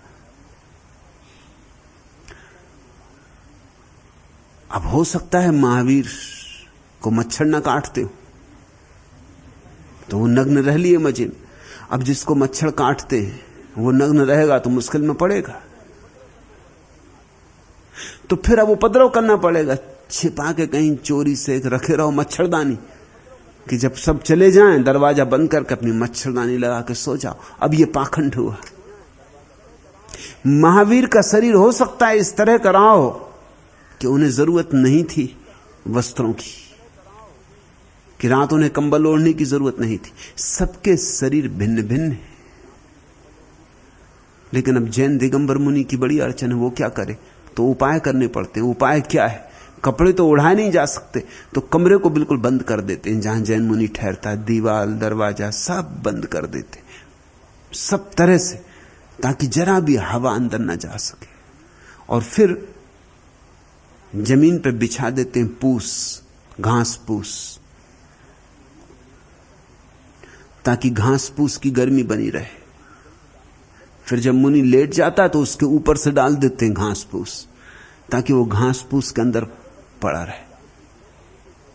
अब अगर तुम जैन मुनि से पूछो कि ये तो कोई बात ना हुई, इतना उपद्रव करना, दरवाजा बंद करना, खिड़की बंद करना, फिर घास पूस बिछाना, फिर घास पूस ऊपर से डालना, इससे बेहतर एक कंबल बिछा लेते, कंबल ओढ़ लेते, ज्यादा आसान था, ज्यादा सुगम था, कम झंझट का था। लेकिन वो तो वो कर ही नहीं सकता। वो कहता घास पूस से मुझे क्या लेना, मैंने तो घास पूस बिछा हुआ पाया तो मैं सो गया, मैंने तो नहीं बिछाया। अब देखते हो पाखंड कैसे पैदा होता है। मैंने बिछाया नहीं, वो नहीं बिछाता खुद, इसलिए उस पर दोष नहीं। और जब मैं लेट गया, लोगों ने घास फूस ऊपर से डाल दिया, मैं क्या करूं, मैंने डाला नहीं। इसका नाम पाखंड। एक सज्जन मेरे पास आए, हिंदू सन्यासी, बंबई की बात, ध्यान समझने आए। मैंने कहा कि ध्यान का शिविर ही चल रहा है, कल सुबह तुम शिविर में आ जाओ, ठीक से वहां ध्यान करो 2-4 दिन, फिर पूछ लेना। तो उन्होंने कहा वो तो जरा कठिन है, मैं आ ना सकूंगा। मैंने कहा क्या कारण है? उन्होंने कहा कारण यह है कि मैं पैसे अपने पास नहीं रखता। पैसे का मैंने त्याग कर दिया, पैसा छूते ही नहीं हाथ से। तो मैंने कहा मेरी समझ में नहीं आया, पैसा छूने से सुबह ध्यान करने आने का क्या संबंध। उन्होंने कहा आपके ख्याल में नहीं आ रही बात, घाट को पर रुका हूं, उधर से आते में टैक्सी करनी पड़ेगी।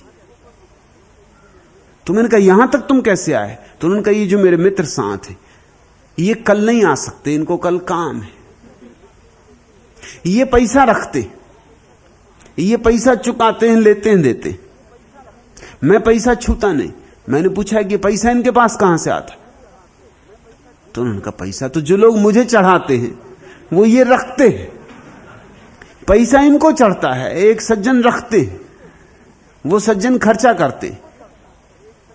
अब कल चूंकि वो नहीं आ सकते, उनको अस्पताल जाना है, इसलिए कल बड़ी मुश्किल हो गई, ध्यान करने नहीं आ सकते। क्या पाखंड चला रहे हो। एक आदमी से जो काम हो जाता उसमें दो को लगा रहे हो।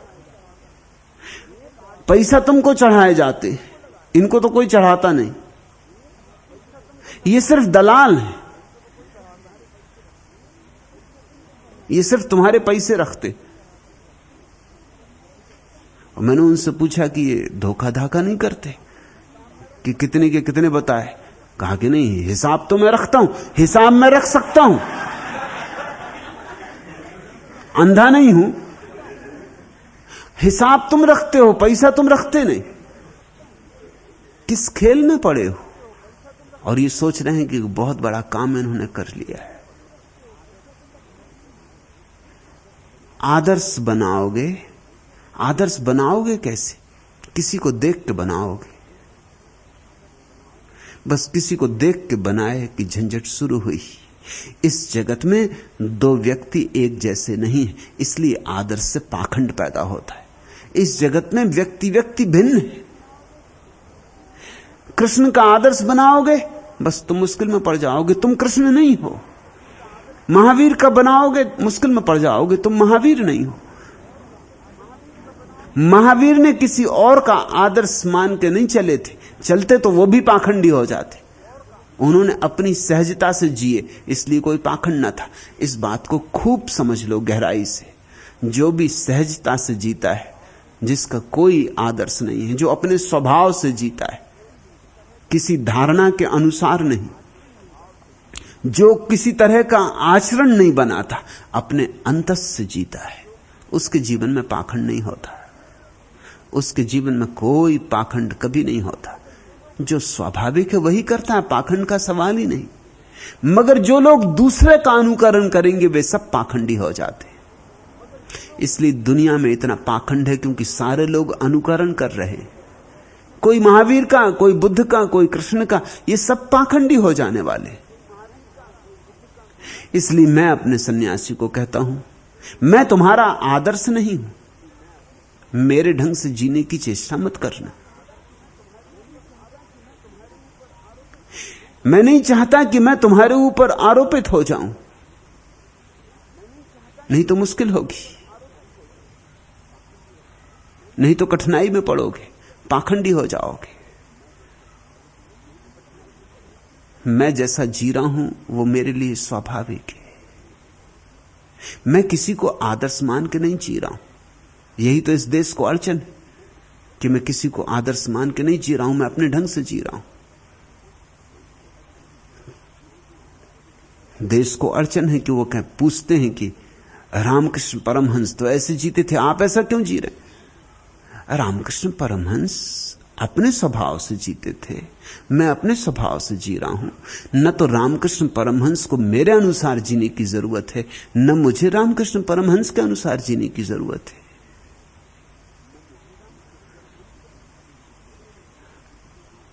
वे पूछते हैं कि बुद्ध तो ऐसा जीते थे, आप ऐसा क्यों जी रहे। जैसे बुद्ध ने कोई ठेका ले रखा है कि अब दुनिया में सबको वैसे ही जीना पड़ेगा। तब तो जिंदगी बड़ी उदास हो जाएगी, बड़ी पाखंडी हो जाएगी। बुद्ध बड़े प्यारे, मगर उनकी खूबी यही है कि वे पुनरुक्त नहीं किए जा सकते। कोई उनकी कार्बन कॉपी नहीं हो सकता है, और जो भी होगा वो कुरूप होगा। कार्बन कॉपियां सदा कुरूप होती। मौलिक बनो, आदर्श सीखोगे कहां से? आदर्श सदा दूसरे से सीखोगे, और जो भी दूसरे से सीखा गया वो पाखंड पैदा करवाएगा। उसे तुम पूरा कर ना सकोगे क्योंकि तुम्हारे अनुकूल ना पड़ेगा। तुम वैसे हो नहीं, तुम तो बस तुम जैसे हो। तुम्हारा जैसा न कभी कोई हुआ, न कभी होगा कोई। तुम्हें तो सिर्फ अपना स्वभाव जीना है, फिर पाखंड नहीं होगा। तो तुम पूछते हो मैत्रेय कि सभी ज्ञानियों ने पाखंड का विरोध किया है, लेकिन अगर ज्ञानियों ने सिर्फ पाखंड का विरोध किया हो तो वो ज्ञानी नहीं है। असली ज्ञानी पाखंड का विरोध तो पीछे करेगा, पहले आदर्श का विरोध करेगा। क्योंकि आदर्श कट जाए तो जड़ कट गई पाखंड की। यही सरहपा और तिलोपा कर रहे हैं। इसलिए तुम देखते हो सरहपा और तिलोपा का नाम ही मिट गया इस देश से, क्योंकि उन्होंने कोई आदर्श नहीं सिखाया। उन्होंने स्वतंत्रता सिखाई है, आदर्श नहीं। उन्होंने अंतस जगाया, आचरण नहीं दिया। उन्होंने तुम्हें चरित्र नहीं दिया, उन्होंने तुम्हें बोध दिया। उन्होंने तुम्हें इतना बोध दिया कि तुम अपने अनुसार जी सको, और इतना बल दिया कि चाहे लाख अड़चने हो तुम अपने ही अनुसार जीना। टूटना हो तो टूट जाना, मगर झुकना मत, अपने ही ढंग से जीना। मिटना पड़े तो मिट जाना, मगर स्वयं रह के मिटना। अपनी निजता को किसी कीमत पर खोना मत। कोई सौदा मत करना, कोई समझौता मत करना। इसलिए तो सरहपा तिलोपा भूल गए, तुलसीदास याद है। तुलसीदास कंठस्थ है, क्योंकि आदर्श की बात हो रही और पाखंड का विरोध हो रहा है। और मजा यह कि आदर्श से पाखंड पैदा होता है। जब तक दुनिया में आदर्श हैं तब तक दुनिया में पाखंड रहेगा। अगर चाहते हो दुनिया गैर पाखंडी हो जाए, आदर्शों को नमस्कार कर लो, विदा कर दो, फिर तुम देखो कोई पाखंड नहीं। तुमने इतनी छोटी सी बात, इतनी सीधी साफ गणित की, विज्ञान की बात भी देखी नहीं कभी। तुम तो थोपे ही जाते हो आदर्श। हर बाप अपने बच्चों पे आदर्श थोप रहा है, हर समाज अपने बच्चों पे आदर्श थोप रहा है, हर पुरानी पीढ़ी नई पीढ़ी पे आदर्श थोप रही। और फिर जब आदर्श नहीं माना जाता तो दो ही उपाय, या तो वह व्यक्ति अपराधी हो जाता है या पाखंडी हो जाता है। आदर्श न माने तो पाखंडी दिखाए सिर्फ, और अगर ईमानदार हो तो फिर अपराधी। तुम विकल्प ही नहीं छोड़ते लोगों के लिए, तुमने फांसी लगा दी, या तो अपराधी या पाखंडी। ये कैसा धर्म है? ये कैसी चिंतन प्रक्रिया है?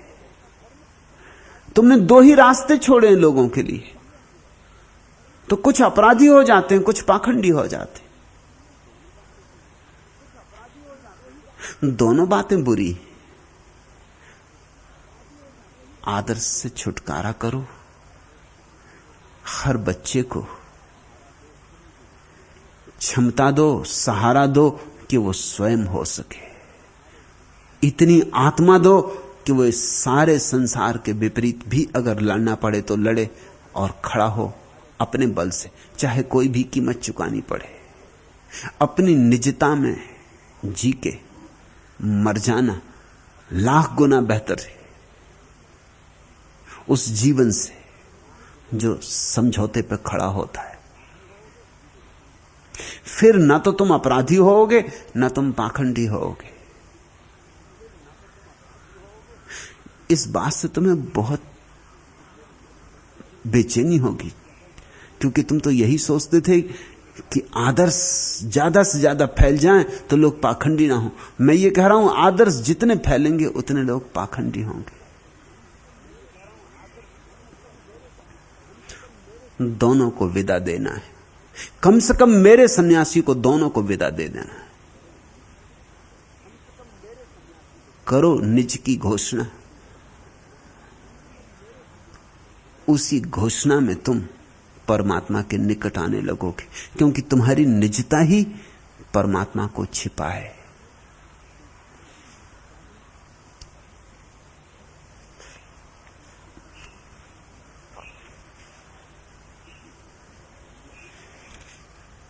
इसी से संबंधित प्रश्न है 5वां। भगवान, यहूदी संत मुरजुत्रा का विचार था कि चेले ऐसे पात्र हैं कि उनमें गुरु का रंग झलकना चाहिए। यदि गुरु की गुरुता के बावजूद शिष्य में अपेक्षित गुण नहीं आए तो उसमें दोष गुरु का है, उसे ही अपना दोषी होना चाहिए। इससे शिष्य को दंड देने के पहले वह अपने को दंड दे लिया करता था।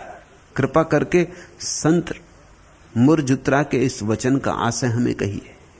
मुरजुत्रा मेरी दृष्टि में संत जरा भी नहीं। मुरजुत्रा लोगों के ऊपर जबरदस्ती कर रहा है, हिंसात्मक है। तुम कहते हो कि चेले ऐसे पात्र हैं, वह कहता था कि उनमें गुरु का रंग झलकना चाहिए। क्यों? गुरु का रंग चेलों में क्यों झलकना चाहिए? गुरु का रंग है, चेलों में चेलों का रंग झलकना चाहिए। गुलाब का फूल जूही के फूल में क्यों झलके? चमेली का फूल चंपा के फूल में क्यों झलके? कोई किसी पर क्यों झलके? यह आग्रह तो अहंकार का आग्रह है। अहंकार चाहता है सारी दुनिया मेरी जैसी हो जाए, और जो मेरे जैसा नहीं है उसे जीने का कोई हक नहीं होना चाहिए।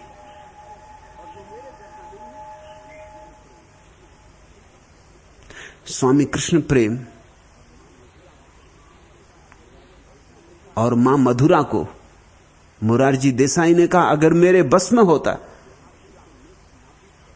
तो मैं तुम्हारे गुरु के आश्रम को नेस्त नाबूद कर देता। क्यों?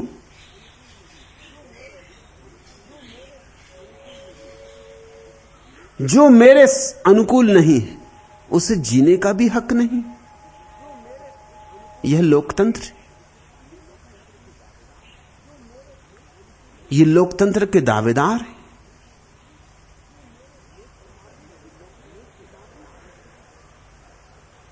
नेस्त नाबूद कर देता।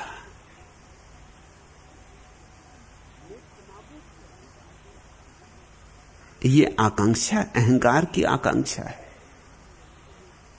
यह कोई सद्गुण नहीं है। सच्चा गुरु वही है जो तुम्हें सहारा देगा ताकि तुम्हारा रंग तुम में प्रकट हो, तुम्हारा फूल खिले।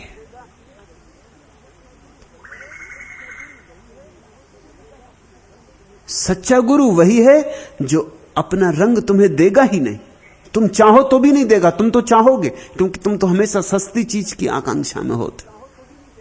तुम तो चाहोगे कि गुरु बता दे आचरण के सूत्र।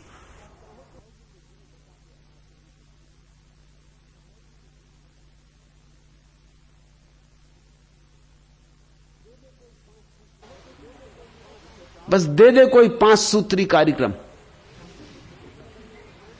कि इतने बजे उठाना, इतनी लंबी चोटी रख लेना, इस तरह का खाना खा लेना, ये प्रार्थना कर लेना, बस बाकी सब हो जाएगा। तुम तो कुछ सस्ता चाहते हो, तुम जीवन को दांव पर लगाना नहीं चाहते। कोई सच्चा गुरु तुम्हें इतना सस्ता नहीं छोड़ सकता, और कोई सच्चा गुरु तुम्हारी अपेक्षाएं पूरी नहीं कर सकता। तुम तो चाहते हो किसी की अनुकृति बन जाओ, मगर सच्चा गुरु वही है जो तुम्हें जगाएगा और कहेगा कि तुम स्वयं हो, तुम स्वयं बनो, तुम अपने ही रंग, अपने ही ढंग, अपने ही गीत को गाते हुए परमात्मा की तरफ जाना। तुम अपनी ही आत्मा को निखारो, फिर कौन जाने चमेली पैदा हो कि जूही पैदा हो कि रजनीगंधा पैदा हो, क्या पता। तुम्हारा रहस्य अभी छिपा है, तुम गुलाब ही हो ये जरूरी तो नहीं, कि तुम कमल ही हो ये जरूरी तो नहीं। तुम्हारा भविष्य क्या लाएगा इसकी कोई घोषणा नहीं की जा सकती, कोई भविष्यवाणी नहीं की जा सकती। तुम रहस्य हो, तुम्हारे रहस्य को खराब नहीं करना है। और अगर कोई गुरु तुम्हारे ऊपर अपना रंग चढ़ा दे तो फिर तुम्हारी आत्मा का रंग कैसे प्रकट होगा, कब प्रकट होगा? गुरु का रंग चढ़ गया ये तो ऐसे हुआ जैसे स्त्रियों ने अपने ओंठों पर लिपस्टिक लगा लिया। उनके अपने ओंठों का रंग फिर प्रकट होगा ही नहीं। ओंठों में लालिमा होनी चाहिए, ये तो समझ में आने वाली बात है, मगर लिपस्टिक से रंग लिया। और इस झूठ को भी लोग सौंदर्य समझते। जरा स्त्रियों की नादानी देखते हो, ओंठों को रंगे चली जा रही बाजारों में और सोचते ही सुंदर है। फूहड़पन है, ये सौंदर्य नहीं है, जड़ता है।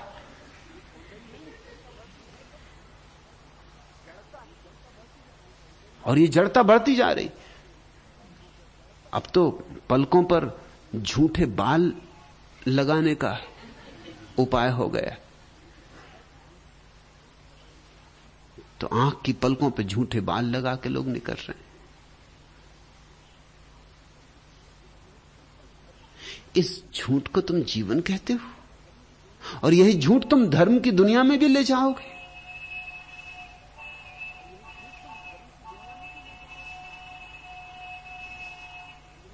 मुल्ला नसरुद्दीन ने शादी की, सुहागरात, दोनों बैठे, दोनों चिंतित,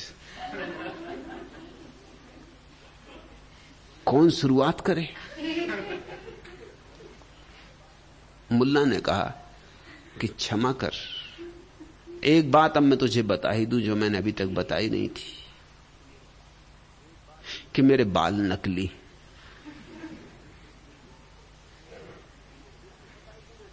ये विग लगाए हुए हूं। अब ये बताई देना ठीक है, क्योंकि अब ये कितनी देर चलेगा। जब तक ऐसे मिलना जुलना चलता था सागर के तट पर और फिल्म में और होटल में, तब तक ठीक था कि विग लगाए रहे। पत्नी तो एकदम प्रसन्न हो गई, पास आकर उसने मुल्ला का हाथ पकड़ लिया। उसने कहा तुमने मेरा भार ही उतार दिया, तो फिर मैं भी क्यों छिपाऊं? मुल्ला ने कहा मतलब? पत्नी ने कहा मेरे दांत झूठे हैं, बाल भी झूठे हैं, एक टांग भी झूठी। अब जब प्रेम ही हो गया और साथ ही हैं तो सच्ची सच बात हो जाए।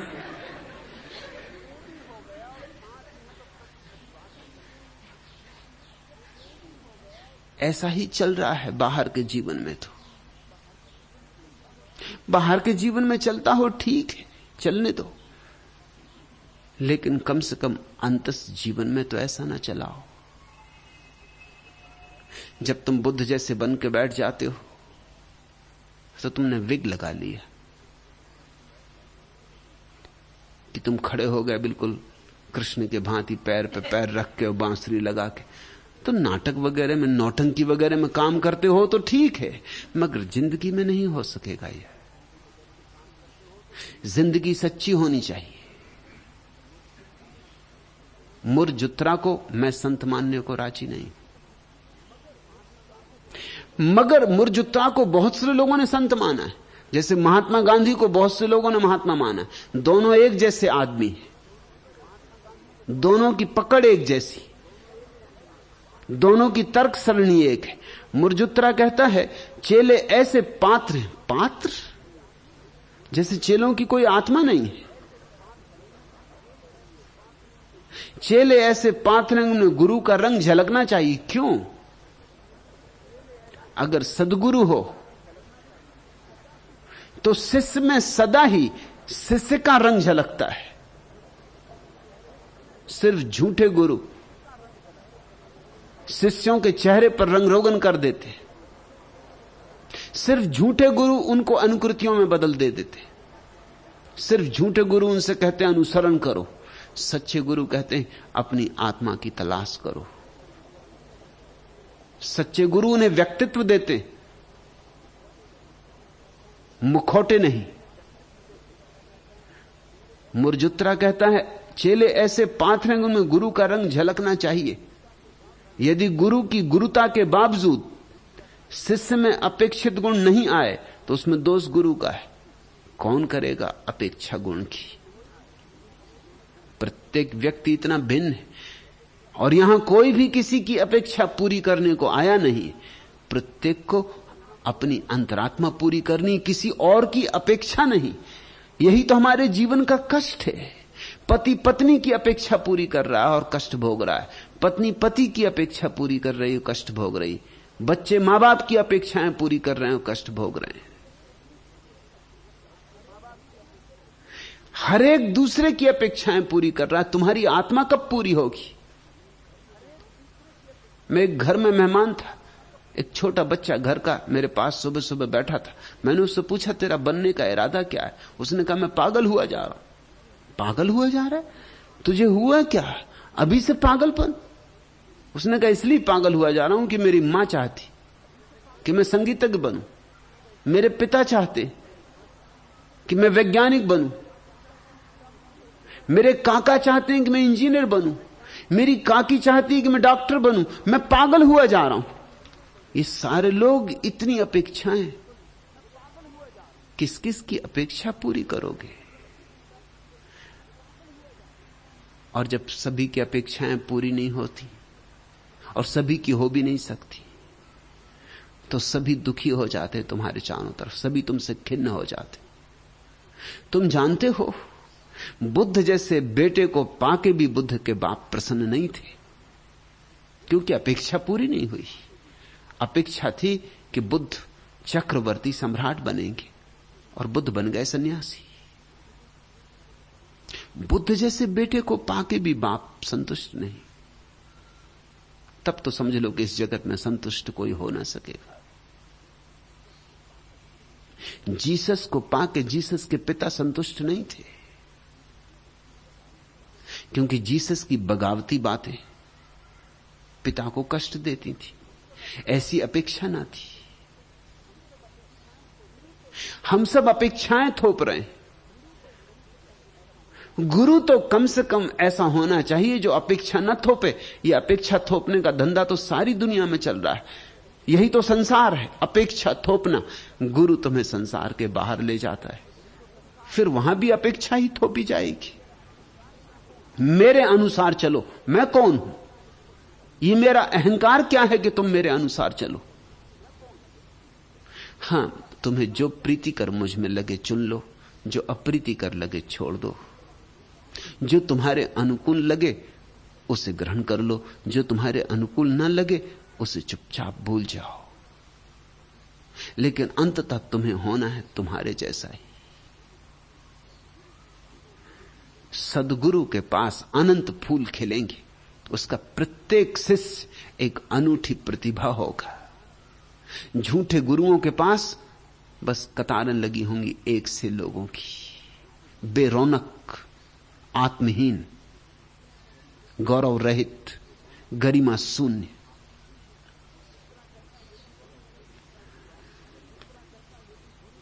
मुरजुत्रा कहता है यदि गुरु की गुरुता के बावजूद शिष्य में अपेक्षित गुण नहीं आए, सदगुरु अपेक्षा करता ही नहीं, देता है, अपेक्षा नहीं करता, लुटाता है, प्रत्युत्तर नहीं मांगता। उसके पास प्रेम है, बांटता है, मगर प्रेम के कारण तुम्हें बांधता नहीं कि अब तुम ऐसे ही करना, देखो मैंने तुम्हें इतना प्रेम दिया, अब तुम्हें ऐसा करना ही होगा। जो ऐसा कहता हो वह न तो सद्गुरु है, न ज्ञानी है, न उसे कुछ अनुभव हुआ है। वह अहंकारी, वह छुपा हुआ राजनेता है, वह अनुयायी खोज रहा है, शिष्य नहीं। और वह कहता था कि अगर ऐसा न हो पाए तो उसमें दोष गुरु का है। यह भी अहंकार हुआ। अगर तुम मेरे जैसे ना बन पाओ तो पहली तो बात यह अपेक्षा ही गलत थी।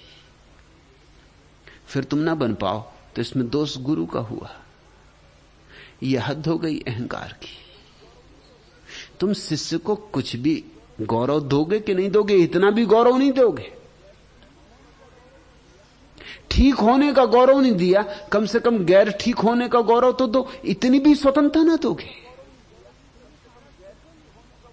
तुमने सारा ठेका ले लिया। तुमने शिष्य के लिए कुछ भी ना छोड़ा। जैसे शिष्य की कोई आत्मा ही नहीं, जैसे शिष्य कैनवास है। तुमने चित्र पोत दिया, अगर ठीक बन गया तो गौरव तुम्हारा, अगर ठीक नहीं बना तो अगौरव तुम्हारा। शिष्य कोई कैनवास तो नहीं, शिष्य एक आत्मा है, उसके भीतर भी परमात्मा छिपा है। ये कैसा दुर्व्यवहार कर रहे हो? मगर मुरजत्रा ऐसा ही दुर्व्यवहार करता रहा। मुरजत्रा का तो तुम्हें कुछ पता नहीं, लेकिन महात्मा गांधी का भी यही ढंग था, यही सलीका था। अगर आश्रम में किसी शिष्य से भूल हो जाती तो गांधी अपने को दंड देते थे। ये भी खूब मजा है। और भूले भी क्या, किसी ने चाय पी ली, भूल हो गई, क्योंकि किसी को चाय पीने का हक नहीं। चाय पाप है। चाय और पाप। तो तुम आदमी को जीने दोगे कि नहीं जीने दोगे? फिर तो जीना ही पाप है। अब ऐसी अपेक्षाएं, और फिर जब ऐसी अपेक्षाएं होती तो समझ लेना कि गुरु नजर रखता है। गुरु क्या, वो एक तरह का जासूस हो जाता है। वो पता लगाए फिरता है कि कौन क्या कर रहा है, किसने चाय पी ली, किसने सिगरेट पी ली, कौन पुरुष किसी स्त्री से बात कर रहा है। इस सब की पता रखना पड़ता उसको। वो तो एक तरह की जासूसी हो गई। यही धंधा चलता था गांधी जी के आश्रम में। अगर पता चल गया कि कौन स्त्री किस पुरुष से बात कर रही, फौरन हाजिर करो।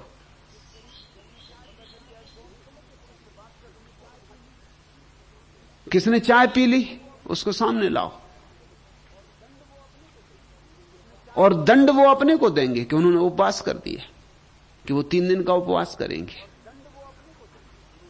अब ये तो किसी को सताने का बड़ा ही जालसाज उपाय हो गया।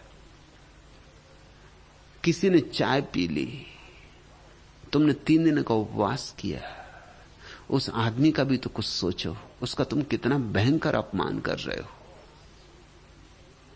और तुम उसे कितनी ग्लानि में डाल रहे हो। पूरा आश्रम उसकी तरफ देखेगा, ये चले जा रहा है सज्जन।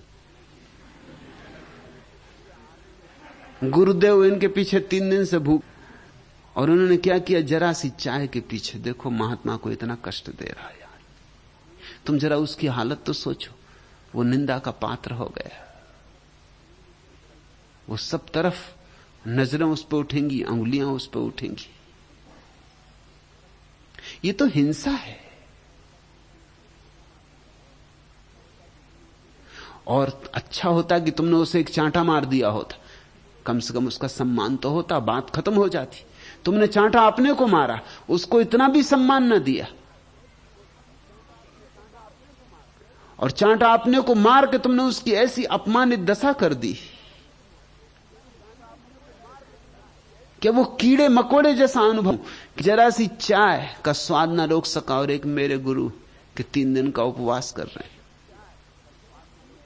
मैं कीड़ा, मैं पापी, वे महात्मा। तुमने उसको कीड़ा बना दिया। ये सद्गुरुओं के लक्षण नहीं। सद्गुरु तो कीड़ों में भी परमात्मा को जगाते। ये तो असद्गुरुओं के लक्षण हैं कि तुम्हारे आत्मवान व्यक्तित्व को इतना दीनहीन और छोटा कर देते, इतना अपमानित, इतना ग्लानिपूर्ण कि तुम कीड़े मकोड़े हो जाते हो।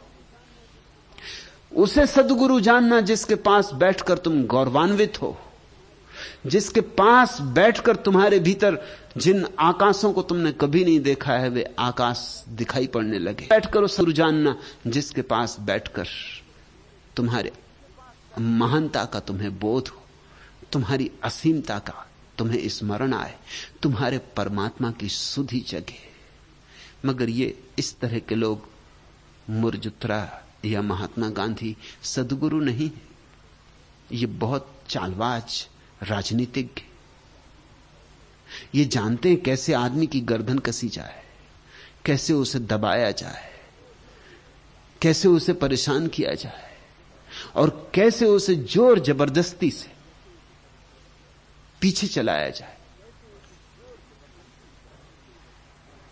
गांधी जी के आश्रम में अगर किसी युवक और युवती का प्रेम हो जाए, वहां दुर्घटना घट गई, जैसे प्रेम कोई अस्वाभाविक घटना है। और फिर जानते हो वो शादी भी करवाएंगे, तो शादी के पहले कई शर्तें। पहली तो शर्त यह कि 2 साल अब किसी से बोलना मत, मिलना जुलना मत, ये पहली शर्त पूरी करो, तब शादी होगी, ताकि प्रमाण दो कि सच में तुम्हारा प्रेम है। अब 2 साल उनको यातना में डाल दिया कि मिल नहीं सकते, बोल नहीं सकते, पत्र नहीं लिख सकते, और अब जासूसी चलेगी, क्योंकि अगर 2 साल कोई पत्र लिख दे या कहीं से मिल ले, मौके बेमौके एक दूसरे की तरफ देख लें या सभा में सत्संग में एक दूसरे को छू लें, कुछ हो जाए, तो अब ये जासूसी चलेगी। 2 साल का प्रमाण दो, और 2 साल का अगर प्रमाण दे दिया तो गांधी विवाह भी करवा देंगे, और विवाह के बाद विवाह का आशीर्वाद देते समय ये कसम भी दिलवा देंगे कि अब जीवन भर का ब्रह्मचर्य व्रत ले लो। तुम सोचते हो ये पागलपन? और अब हजारों लोगों के सामने अब उन दोनों को फंसा दिया। वो आए थे आशीर्वाद लेने, आशीर्वाद दिया और कहा कि अब यही मेरा आशीर्वाद है कि अब दोनों कसम खा लो कि जीवन भर आजीवन ब्रह्मचर्य व्रत का पालन करेंगे। तो महाराज इनका शादी ही काहे के लिए करवाई? अब ये और मुश्किल हो गई।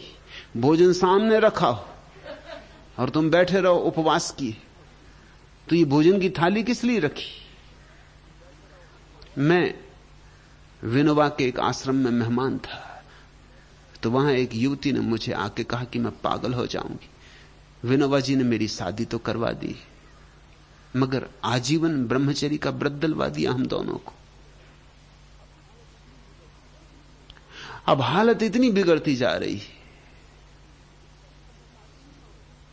कि हम विक्षिप्त हुए जा रहे हैं। इससे तो अच्छा था शादी ही ना होती। हम एक कमरे में सो भी नहीं सकते क्योंकि उसकी आज्ञा नहीं। तो मेरे पति दूसरे कमरे में सोती, मैं एक कमरे में सोती हूं, और इसमें भी खतरा है क्योंकि वासना का वेग उठ जाए। कसम खा ली है जीवन भर ब्रह्मचर्य की, और कहीं हम उठ के एक दूसरे के कमरे में रात चले जाएं। तो मैंने कहा फिर क्या उपाय किया है? तो उपाय उन्होंने कहा कि बताया गया है ये कि मैं ताला लगा लेती हूं अपनी तरफ से और चाबी उस तरफ फेंक देती हूं। चाबी पति के कमरे में रहती, सो वो खोल सकता नहीं क्योंकि ताला वहां नहीं। ताला मेरे कमरे में रहता है, मैं खोल सकती नहीं क्योंकि चाबी नहीं।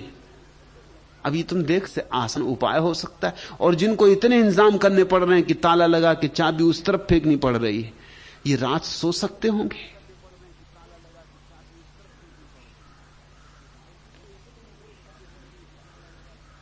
मैंने उस युवती को कहा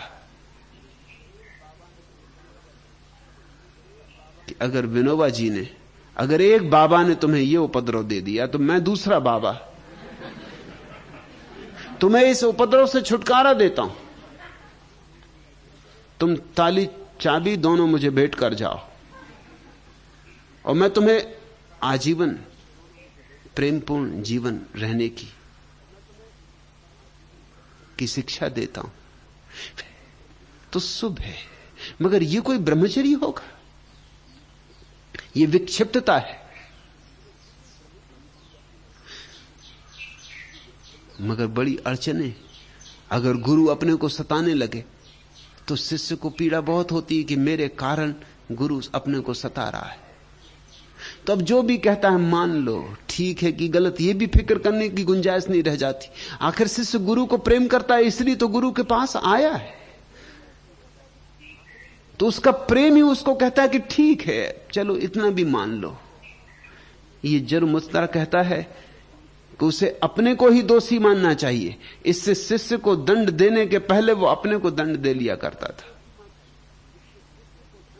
यह हिंसात्मक वृत्ति है, यह सद्गुरुओं का लक्षण नहीं, अज्ञानियों का लक्षण है। ये खुद भी परेशान रहा होगा, ये दूसरों को परेशान कर रहा है। इससे खुद भी कुछ अनुभव नहीं हुआ, इसके पास किसी को कोई अनुभव नहीं हो सकता है। मेरे पास तुम जो आए हो, मैं तुम्हें सम्मान देता हूं, इसलिए तुम्हें आचरण नहीं देता। तुम्हारा मेरे मन में इतना मूल्य है जितना कि परमात्मा का, उससे जरा भी कम नहीं, इसलिए मैं तुम्हें कोई आदर्श नहीं देता। और तुमसे कहता हूं तुम अपने मालिक हो, भूल करनी हो तो भूल करनी, ठीक करना हो तो ठीक करना। ना तो मैं अपने को दंड दूंगा तुम्हारे कारण, न तुम्हें दंड दूंगा। भूल करोगे उसी में तुम्हें दंड मिलेगा, वही दंड काफी है। भूल करोगे उससे तुम्हें पीड़ा होगी, वही पीड़ा काफी है जगाने को। अगर वह काफी नहीं है तो फिर कोई और चीज तुम्हें जगा नहीं सकती। और ठीक करोगे तो आनंद होगा, वही पुरस्कार पर्याप्त है। अगर वह पुरस्कार तुम्हारे चित्त को हर्ष से और उल्लास से नहीं भरता तो फिर इस जगत का कोई पुरस्कार तुम्हारे किसी काम नहीं आ सकता है। मैं तुम्हें परिपूर्ण स्वतंत्रता देता हूं। व्यक्ति है, उसकी अपनी निजता है, उसकी निजता पर मेरी तरफ से कोई आरोपण नहीं। मैं अपना हृदय खोल के तुम्हारे सामने रख देता हूं। कुछ तुम्हें प्रीतिकर लगे चुन लेना, तुम्हें प्रीतिकर ना लगे मत चुनना। नहीं चुना तो तुम मुझे नाराज नहीं कर रहे हो, चुन लिया तो तुम मुझे प्रसन्न नहीं कर रहे हो। मेरा आनंद है तुम्हें दे देना, तुम्हारा आनंद है उसमें से अपने काम की बात चुन लेना। और फिर तुम्हें अपने ढंग से चलना है, अपने ढंग से जीना है, क्योंकि तुम्हें वही होना है जो तुम होने को पैदा हुए हो। तुम्हें परमात्मा के सामने उत्तर देना पड़ेगा कि तुम हुए या नहीं। बस एक ही उत्तर देना पड़ेगा कि तुम प्रामाणिक रूप से अपनी आत्मा के विकास को, खिलाव को उपलब्ध हो गए थे। तुम्हारा फूल खिला या नहीं। परमात्मा तुमसे ये नहीं पूछेगा कि तुमने किसी और का अनुकरण किया या नहीं। परमात्मा पूछेगा तुम जूही थे, जूही हुए, गुलाब थे, गुलाब हुए, कमल थे, कमल हुए। इतनी ही मेरी तुमसे प्रार्थना है कि तुम जो हो, जूही, कमल, गुलाब, केतकी, वही हो जाना। क्योंकि वही हो कि तुम परमात्मा के चरणों में चढ़ जाते हो। वही है अर्चना, वही है प्रार्थना। आज इतना है।